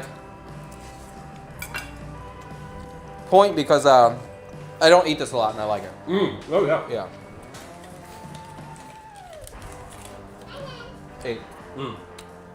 Hello, you hungry? You want to eat? You make some sort of pizza? No. Some sort of pizza. It smells like pizza. No. I'll poach you an egg. I'm gonna miss you too, Dark Knight. That's very nice of you. Sorry guys, I missed some of the comments because my phone was off. But And he was focused on the numbers. the hollandaise would pull it together. Hollandaise is a good thing. Maybe Yeah. a sauce on top, but I almost feel like that might be too heavy. At this Well, point. it's sauce on top, but that's why I'd want the tomato in there as a sauce. What about a vinaigrette over the top of it? What about it? What if I curate this tomato and turn that into a hollandaise? That would be good. Yes, yeah, you can eat now. I'm making it. Yeah, breakfast hash has never looked appetizing, but neither does many other foods, and they taste great. the hash is so good. I mean, we like the hash. I think it looked I think good. everything was great. Each component separately was great. Really was. I think if there was any component that could be better, it would have been the sauerkraut, but that's just chefs trying to make sauerkraut for the first time. So yeah, good The job. sauerkraut was the weakest component. That's true. And this is my last meal for the summer at the CKSK studio. Thank you very much, Chef. It was delicious. I think Fred's leaving tomorrow.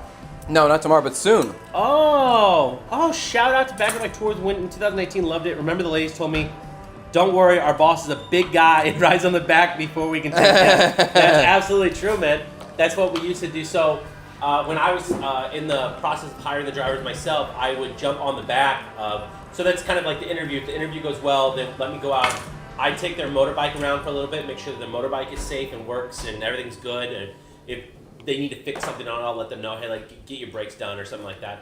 And then they will drive me, and I will jump on the back and do like Gangnam Style on the back of the bike to make sure that they understand how to balance a foreigner, because you get on the back and you just you're bigger and you don't know what to do with your legs at the stop, like when you set a stoplight and things like that. So put them through that and see if they can handle it. Yeah. Oh, thank you very much for coming out with us in 2018, Arthur. And if you come back, please come out with us again.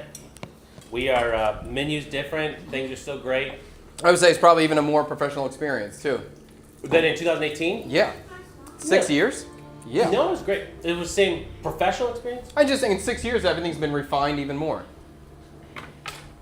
Maybe. Maybe? No, Okay. I think as far as the guides go and the level of professionalism that they bring, I think it's about the same. Okay. The menu's different. 2018, my menu would have been, what was it in 2018? I think it was Boy Ball. And then it was this barbecue spot where they would give us skewers. And then we would do bun sao and bang hang gay after. And then remember that yogurt place that had the black sticky rice? Yeah, that one's good. Yeah, they're gone now. Those were cool. They're They're still around. No, they closed. They closed after COVID. During COVID, they turned into a coffee shop. Oh, that place. Oh, that was a good one. Oh, Yeah. I'm talking about the chain. And they did the hibiscus flowers. Yes, that was a cool spot. Yeah, they had like a fruit salad thing too. Yeah, that was a cool spot. How often do you dream of cooking? Me? I can't remember the last time I dreamed of cooking. Fantastic. Bedtime for me, chef, but I'd pay good money for that meal. Safe Right. travels, Fred. See you on the flip side. Thank you, fantastic. Good, man. See you later. Fantastic. Oh, 2026 to 2018 is 8 years. Ugh. Oh, yeah, heard that. Ugh, don't say that. Don't say it like that. I don't like it. Ugh. Because time's flying, buddy. When you Time get is older, flying. time goes faster. It feels like yesterday I got off the plane and your daddy was hiding. That's how I came to Vietnam. I get it. If you've never come to Saigon, when you get off the plane, the first thing you're hit it with is a wall of humidity. And back then, this was 2012, it was just a wall of people. All because when you go to pick somebody up at the airport, they bring Aunt 1, Aunt 3, Uncle 2, Uncle 4, and they got like a whole group to pick up people at the airport. And so it's just a wall of people. And I got off, it's my first time in Vietnam, and I'm looking for my buddy, and he is not here to pick me up. And what Chad was doing was hiding, and he had like a DSLR camera, and he was waiting to like take pictures of me as I'm like shocked and worried because I can't find anybody. But he didn't have that picture because you had the lens on the camera. Oh, is that what happened? Yeah, you had the lens on the camera. The cap, I should say, he had a cap lens. That's funny. Yeah. Sorry. That's all right. I must have been so excited. Yeah, it That was makes fun. sense. God took the good. JD was picking her nose and saw her eat it. No, that's not That's something that JD has been doing lately there, cute. young No, lady. you didn't do that, did you? Don't do that, buddy. There you go. I promise you Lily will do that soon. You were still here interacting with TikTok. Your lives kept me on TikTok. Okay, great. Safe travels, Fred. Thank you very much, Al. I appreciate that. Fred, have a great safe travels. I know your mom is excited. Chef, thank you for another great cooking segment. Awesome. Thank you, Laura. Awesome. Wait, isn't Laura your mom's name? No, my mom's name is Charlene. Oh, you know TikTok, right? What is the platform? No. What? I'm my dad? Who is your dad? Who's my dad? My dad's name is Fred as well. We're very creative. My dad's name is Fred. If he was gonna name you Fred, then maybe he should have named her Fred Jr. Thank you, BT Murphy. Safe travel indeed. We hope to see you return, but if not, we understand you're off to bigger and better things. But no, I still have my company, guys, so I will be here in CKSK again. I got to bring my family back, so Hey, Fred. you'll probably see me at the end of the summer. But He's answering your question. we might be just in the future starting the beginning of something. We'll see. I'm very excited about this trip, though. I mean, I think regardless, even if it's not now, you want your daughter living in America at some point.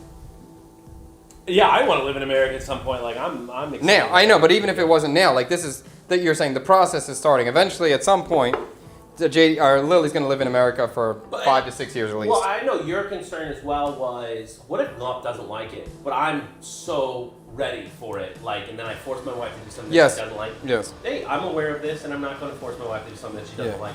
I obviously love Vietnam, otherwise I wouldn't have been here for 14 years. Yeah. So if the rest of our life is here, so be it. And that's something that will work out if that's what it is. Well, and just your wife is so crafty. She's going to love Michael's. You know, there will My be. wife's going to love Michael. Yeah, Michael's. Oh, hey, Michael's. Mike, I'm coming down. I'm finding you on Bouillon. No, so like there's even Twee said like there's there's of course going to be things that she likes and gets excited. I think the real thing is just finding the food, just getting comfortable with food. Well, you know what I think is interesting, that when you guys were back, there was a long time that you were living with your family. Yes. I think if we were to do something like that, especially for the first few years, Yeah. I think that would be a great transition for my wife. I think it's good. It's a good way to do it, and then everybody gets to really connect. Because when you're so far away, it's nice to be able to. When you're spending the time, you're spending all the time together. Because then you're gone. You're in this other world again. Right. So like that was. No, I mean if we move back. Yeah, I understand. I understand. Oh, because we're back and I've been gone so long Yeah. now, time to everybody. Yeah. You've been so distant. So when you're gonna come back, you might as well try to get as much time as you can together. And I wouldn't want my wife to be lonely at home with nobody to talk to, nobody hang out with, just her and the baby while I'm working, because that is the reality of it. Yeah. And I don't want her to work. I would prefer. I'm very curious about that. What was Twee's job situation? You had the kids, so stay-at-home mom. Well, not at first. She worked. She worked at a couple different restaurants. She worked as a server at a sushi spot, and then she worked as a server at a Szechuan Chinese spot in Philly. So in America, it's very simple. If you're Asian, you fit the bill. You can just work at an Asian restaurant. She walked in, they're like, "You'll do. You're good." So Well, I'll tell you what. The managers at Panda Express make over $100,000 a year. Go manage this restaurant, honey. And then I think once we had Tree, we had the restaurant. We had same with the restaurant. So she was helping me with the restaurant. She was taking care of Tree. So we were all kind of working together on that. And then you said the waiters were holding the every No, customers would hold you. Yeah. We would have the restaurant, and then Twee would have like the baby on the front pack, and we'd be running around. We're busy, and then the customers who were coming in all the time, they would be, "Let me hold the baby. You're busy. Let me hold the baby." So he was getting passed around from customer to customer for a little bit. That's cute. Yeah, it was kind of fun. And then my wife would be in the basement with Tree on her belly, and then just roll down there rolling spring rolls. There would be 2 hours rolling spring rolls, and Tree's hands flopping around. That's very funny. So I'm just poaching some eggs. My water wasn't wrong button. But you guys were saying something before about Tree being so talkative with all the customers at Sing Sing. Oh, I lost my camera. When he was a baby. Tree was talkative? Well, I guess he was young. When he was a toddler, I guess he was around a lot of people. At the Yeah. Sing Sing restaurant. I remember that. Huh? You don't remember? Well, I don't expect you to remember all that. But so I lost my overhead camera for the stove, but I'm just poaching these 3 eggs for the kids. Somebody said, I'm sure you've answered, but have your kids been to the USA yet? My kid has not been to the USA yet, but your kids were born in the USA. Yeah, my kids were born in the U.S. Ow, it's just hot. America has issues with racism, this fucking guy. Fred? Chad, you see the beautiful wife in Munchkins Friday. It is Thursday/Friday a.m. Yeah? What? They want to see you Friday 8 a.m., Thursday 8 a.m. for the live. Okay, let me think here. It just depends on where you are. We're going to stream Friday morning at 8 a.m., so that's going to be Thursday night in America. Friday morning here at 8 a.m. Thursday in Vietnam, 8 a.m. We won't be streaming. We have some other stuff to do. So Thursday, no streaming. Friday, we stream. We might stream Thursday night at 5 p.m., aka 6 a.m. This is why it's so confusing, and why I try to answer that question for you is hard. Right. Depends where you're watching from. Tree, what were you saying, bud? I'm sorry. Your middle name, your last name is the same as your father's. My last name is the same as my father's? Yeah, well, Is your last name the same as your father? yeah. Yeah. And then your first name is the same. My first name is the same as my Is your father. middle name the same? Yes. Your middle name's the same too? Yeah, I'm What? the third. I guess I didn't realize, does that middle name count as like when you're doing thirds and stuff? You need to hold the whole Yeah, thing. it's the whole name. So there was senior. So So you- actually, I would technically be the fourth if it wasn't, because my great grandpa's name was Frederick Wilson as well. But his middle name was a V something. I don't know what it was. I just saw something with his name on it. It was Frederick V. Wilson. So I don't know what his middle name was. I had to ask somebody. So your name is exactly the same as your father's. It's the exact same as my grandpa's too. So no, I don't know how that works when That's you. So like, say that your name's Chad Kubnow. Yeah. Now you name your next son Chad Kubnow. Yeah. He's Chad Kubnow Jr. Yeah. Now you become senior. Yeah. When do you start putting senior on your stuff? How does that have to? This I don't is know. cute. What happens if I name him Tree and then he names his son Chad Kubanoff? Nothing. Nothing. Okay. This is getting confusing. I assume so. I assume not. Maybe you don't actually have to do that. You don't have to do the third or the junior thing. But maybe it Right, makes you mean things the- simpler for documentation. The and stuff. third and the junior is official document paperwork that you say third. My junior? name is Frederick Allen Wilson the third. Yeah. That's your full name. The third is your full name. Not the third, but third. Yeah, Now- 3. Wow, I didn't realize. I thought This is confusing. you're a nerd. That's so crazy to me. Yeah, I think so. It should be on my ID. It says third on Now your you're making me ID. question. I can't believe that. Yeah. Wow. Wow. Oh my god. Yeah, I have a 3 there. Oh my god. Well, that's interesting. That's Oh, that's me. Yeah, that's me. Why do I have no beard? I don't know. I feel sad nobody commented that I got my beard trimmed Oh. and shaved a little bit. And my wife the whole time was with me, and she goes, "Cut it off! Just cut it off!" All of it? Yeah, just cut it off. The guy's like, "No, let him have it." Like, When was the last time you had no beard? It wasn't that long ago, right? She knows what it looks like without a beard. What do you mean? When was the last time you were clean shaven? The whole time that we've been together. Oh yeah, I guess so. I How long haven't have you had had- the beard? Only a couple weeks you've had the beard, for real. Right? You think only 2 weeks? No. But I remember people commenting about, oh, the beard looks nice, the beard looks Yeah, nice. so about like I'd say I stopped shaving in April, maybe. And she wants it back already. Oh, she hates it. Yeah. She hates it, but I shaved it. So before I grew the really long beard, it was called a year, where you do nothing to it. I don't trim it. I don't just let the badness go. Yeah. And just to see what it looks like. Yeah. It was crazy. It was mad. But now this one, I'll trim and I'll try to keep nice and shape it. I've always joked with my wife, at some point I'm just going to go, I don't give a shit anymore. Once we get in the woods, just going. And Yeah. I want to be old man time with So nothing. what do you do in yours? You have like a trimmer with a set level? Yeah, I have a trimmer with set level, and I just basically just rolled it on 4. The longest I got, that's what I do. Have you thought about getting it to come out to? I want that. Yeah, you should. Like, yeah, I mean, even this is starting to do Like that. an Like, that's artist? what. I've tried, I didn't really know, I never gotten that look that I want to look. I want the Viking look. I Right. don't Well, know how that's to the whole shape point it. of the beard is to like Yeah, bring your chin out, like Yeah, like have like the like the pronounced. Yeah, right. yeah. I don't know how to do it well. I've tried growing it out before and it never just looked great, so I just kind of There's something stopped. You know what I hate? Please I don't- shave both of you. Is that my wife in the chat? No, it's Sugik.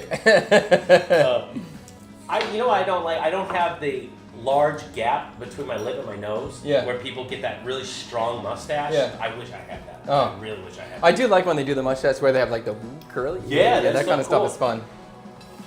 I'm sure you've been answered, but have your kids been to USA? Oh yes, yeah, I know. Tree, are you going to name your son Chad? Is it okay if I don't? Yeah, of course. Nothing wrong with that. Is it okay if I don't? What are you gonna name your son? I mean, maybe. But it's kind of common that I hear Chad. I want my kids to have some sort of unique name, like, Common here, Chad. kind of. That's not a common name. Really? That's very common. Chad? You're a Chad? No, that's a meme.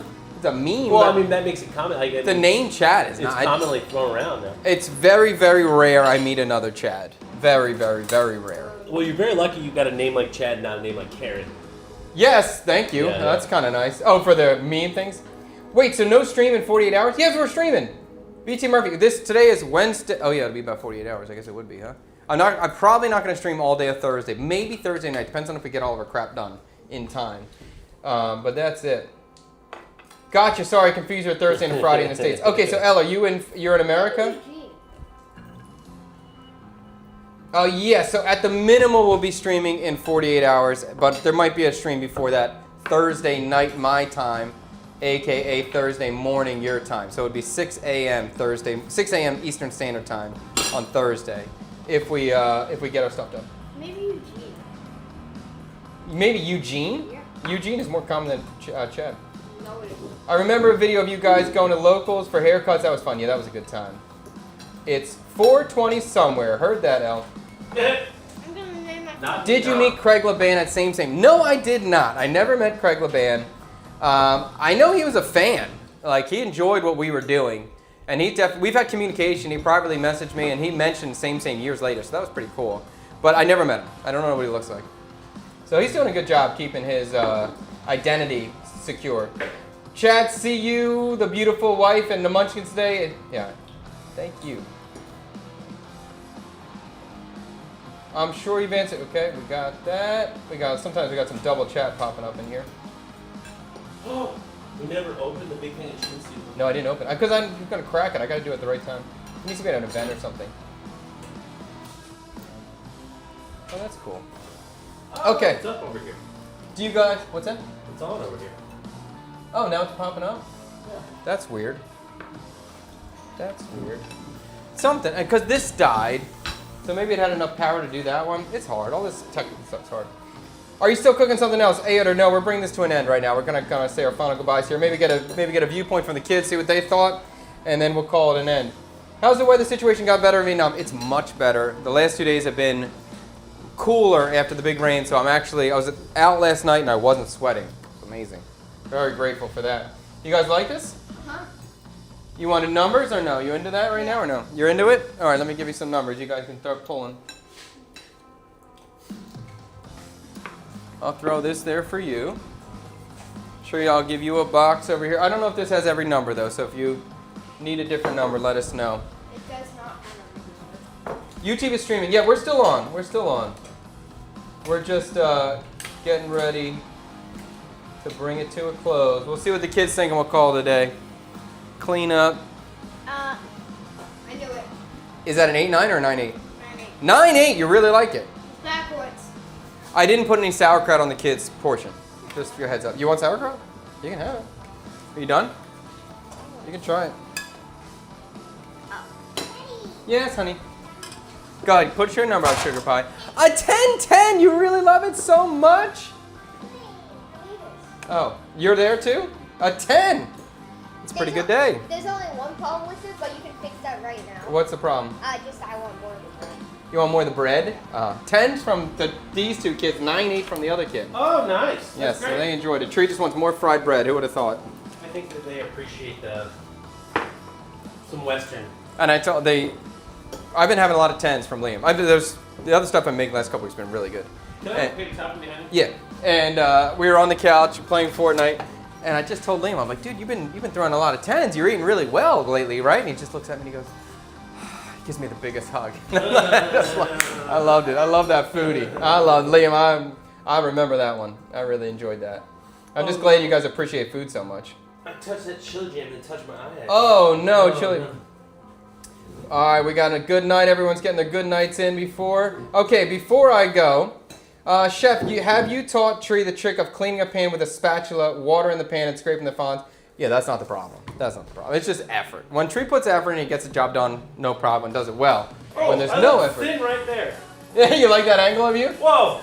Keep this That going. looks nice. Oh, no, it's getting, oh, right there looks good. No. Oh, wow, you did that. That's a good angle. Yeah. What is that angle? And now I like turn that. 40 degrees. Oh, No. All right. Well, stay up 30 more seconds. Anyone else got anything valid or anything you want to say? To Freddie, or any final words to Freddie before he's out? Yeah, bye guys, bye everybody. Thank Careful you for going having to the me. bathroom, Fred. Okay. Yeah. What does that mean? It means he's got chili on his fingers, so there's some danger that can occur. One time, Uncle Rick brought in the hottest chili sauce. He bought a chili sauce, super spicy hot sauce, to the family vacation to just be fun. And I don't know how I got it on my fingers, and then I went to the bathroom and I was screaming. I was a kid, probably 13 years old. I don't get Your penis gets spicy. All the chili goes on your penis, and your penis burns. And then I ran into the ocean. I was just freaking out. Yeah. Bicycle. Well done, Fred Sucks. Thank you for that one. I challenge you to pick a plan and get his green thumb going. That's awesome. That's awesome. All right. Thank you so much for being a part of this. Thank you for being active in the stream. We love active streaming and we love interacting. So please, thank you so much for being a part of the stream, helping the stream go well. And we will be back Friday, 8 a.m. That's going to be the new start time in the morning. I'm going to do my best to be on at 8 a.m. I might be 8:15, 8:20 if I have trouble. I'm still getting my whole system worked out. So Friday, 8 a.m. for sure. Potential stream from Thursday at 5 p.m. You all right? Yep. Thursday at 5 p.m. start time, so that would be Thursday morning, 6 a.m. start time, Eastern Standard Time. If I can, I'll do that paella. If not, we'll do that Friday night. But Friday morning, we'll do something, I don't know yet. There was a good idea today. Oh, Bunchat tacos. That might happen. Or the au gratin. Yeah, there haven't been many cook in the comments. I haven't really been pushing it. Yeah, I think you gotta bring that back in the fold. I think that's I haven't been pushing. I'm still trying to figure out what works the best, and really, and actually, just so you guys know, in the future, there's going to be 3 YouTube channels. There's going to be 3 TikTok channels. We're going to separate everything. This live streaming content, all the stuff that comes from the lives, all the clips that come from this is going to be separate from like the family vlog or street food content. We're trying to keep everything separated so you can see exactly what you want to see, and nothing else if you don't like the other stuff. I believe we're having our first pop-up dinner next Saturday. So if you are interested, at the current moment, we're doing Saturdays will be available. I can't say every Saturday, but I can say most Saturdays will be available. You guys need, both of you. Hey, do not run around. Tree, get up. Do not run around my studio. Okay? You can leave if you want to act like that. You want to be in here, you sit down properly. You understand? Okay, so can you sit down or do you need to leave? Okay, fantastic. This is a very sensitive area that can be destroyed very quickly if you mess something up. Saturday's popper coming. If you have a larger group, let's say 4 to 10, there's possibility you could book out the space for previous days or for any day. But Saturdays will be a mixed bag. So if you just have a 1 or a 2 top and you want to come in, let my wife know at cksk@chadkubinoff.com or team@chadkubinoff.com. Either one will work. And we can potentially get you a seat. But honestly, it's going to be very hard. I want to cook for 6 people. That's my number. That's my sweet spot. That's where I want to be. And that's going to potentially be every Saturday, but maybe even less than that. So I can't. It'll be really a grab bag if you can get in or not. This is not going to be I'm not trying to feed everybody. That's not the point of this. I'm trying to feed the people who really want to be in here and do it to the best of my ability and still enjoy the process. I don't want to be working my ass off. Not to break your stream of consciousness here going on. Wasn't there a dinner already scheduled that I think that time already came and passed? It changed. Okay. Yeah, it was for Carrie. This is going to be a private event for Carrie. And when is that coming up? It didn't happen. It was rescheduled. Yes, it didn't happen. It was for a birthday party, but it didn't happen. Okay. Yeah, so it didn't. That birthday party didn't get rescheduled. But this will be that, and that was a private event. That was not really for anybody.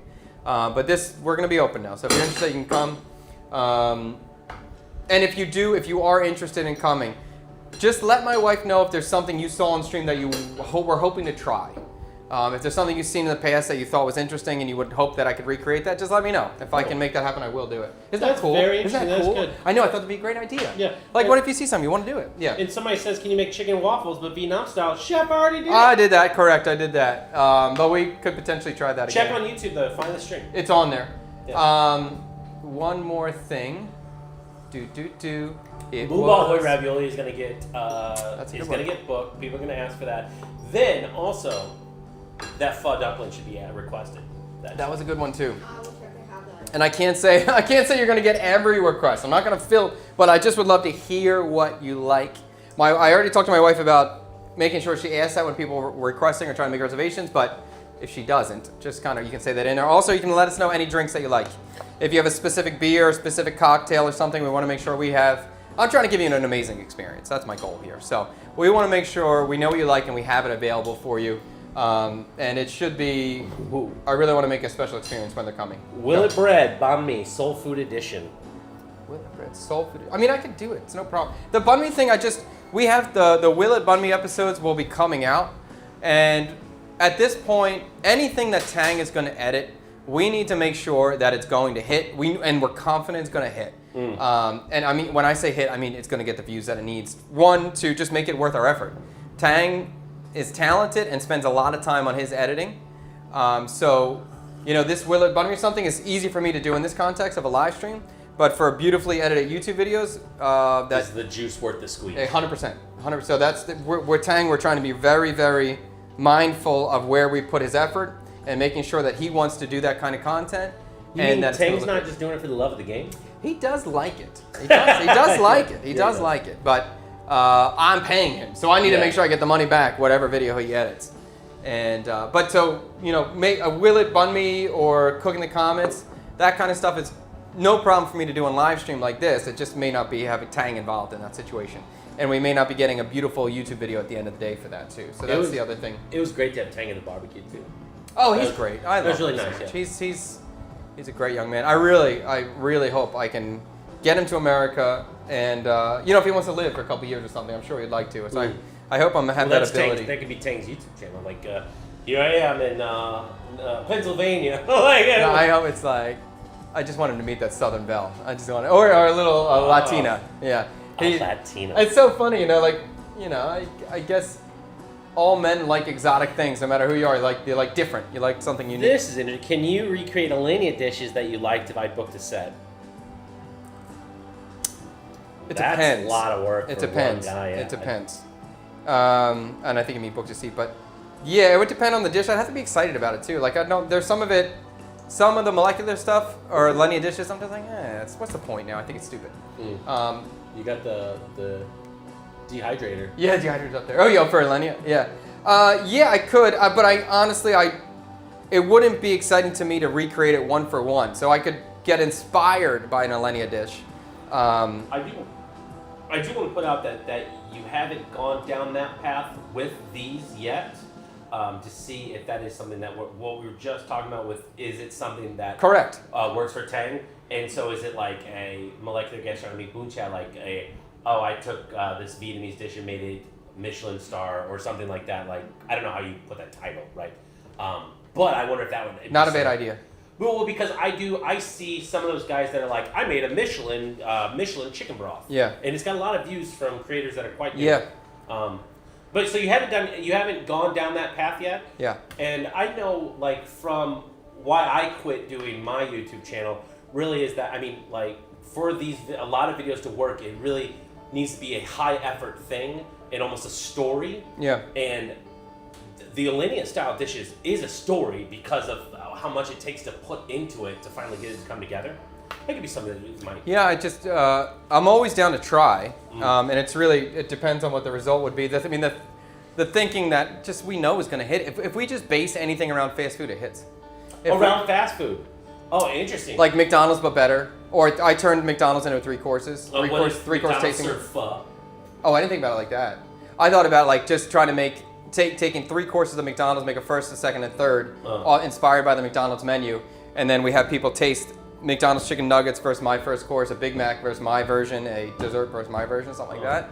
I also like the idea Well, of... I think maybe it works on the other end of it then, the other spectrum, fast food, and then a high Michelin food. Making Big Mac Michelin. Make McDonald's Michelin. Make a Big Mac, Big Mac Michelin. Is that what you mean? Pho Michelin, yeah. Something like really high end, and where the plate is kind of crazy. But then it's this story, the way that Tang could edit is like this story of like, oh, how am I going to put this together? You're putting the process of like how you're going to put everything on the plate, and then the story of building it, because it's what, like, how many components is on each one? Like 7 or 8? And that kind of stuff is hard for me to wrap my head around how to edit it or shoot it too, because it could take me 3 days.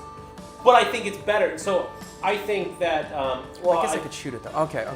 I'm sorry, go ahead. Because isn't that what B says? Like, he says, like, it's harder to make 1,100 view videos. I don't know. No, that's what B says. Yeah, I mean, he would rather make one video that's going to get 1 million views than try to make... So if you have 10 come in here and shoot for 3 days, but then then all of a sudden it's a 100,000 view video, it's more views than... No, it'd have to be 1 million view video. 100,000 wouldn't pay the bills for that. For a 3-day shoot? Yeah. Really? Yeah. Compared to, like, that's a week of shooting of the lives. Huh? That's 1 week of shooting the lives. When you were doing the lives Monday, Wednesday, and Friday. Oh, for Tang's effort, you mean? Tang was here shooting, right? So that's three days. But Tang would be 1 day here with the live, and then... Do you want us to be on live? That's fine, that's no problem, I don't care. And that's 4 days of editing. There's like 3 to 4 days of editing off of one live. But he was editing the lives too, yeah, right? Yeah. Yeah. So that's even on that basic of a thing, it's deep. I mean 3 days of prep. It's going to take me 3 days of prep to do it. That's not even counting editing. Yeah. Yeah. But I think it would line up the same. But what I guess it's how many views were you getting on each one of those live videos? I thought they were only getting like 6,000 to 7,000 views. On the new channel, yeah. Yeah, so I mean that's only, 18 to, let's say, 30,000 views, right? But if you get one video that does 100,000 views, you've already beaten that. Yeah. But just the 100K views on one video doesn't... It might break even. But also, I see it as an investment. If I see 100,000 views, that's great. Okay, continue in that direction. Yeah. Who knows if that works or not? But I mean, maybe a video that has... you haven't done that yet. So maybe one video that is a multi-day process of you doing something might turn into a very good edit and a very good video. Who knows? 100K, a million, who knows? Well, to me, it's not the. I wouldn't want to bring Tang in here because when I say 3 days of prep or something, the first dish, one dish I'm working on, I just might need to do something. You know, it's like a 30-minute task, but I need to start it now so it has 3 days of maturation or whatever that may be. Well, then you do. Yeah, I just shoot it myself. Yeah. I don't need Tang here. I can just shoot it myself in that situation. Yeah, and the other idea I thought about yesterday was maybe like somehow doing a 3-course menu with focusing on a single ingredient, like pineapple. Okay, we're making a 3-course menu on pineapple for a second and third, and then we can jump from ingredient to ingredient. Is that exciting? It would be exciting to me, but I don't know how I phrase that in a title. The title and thumbnails is just so fucking hard. It's hard, and that's the What's most gonna important hit? thing. And the title and thumbnail is everything.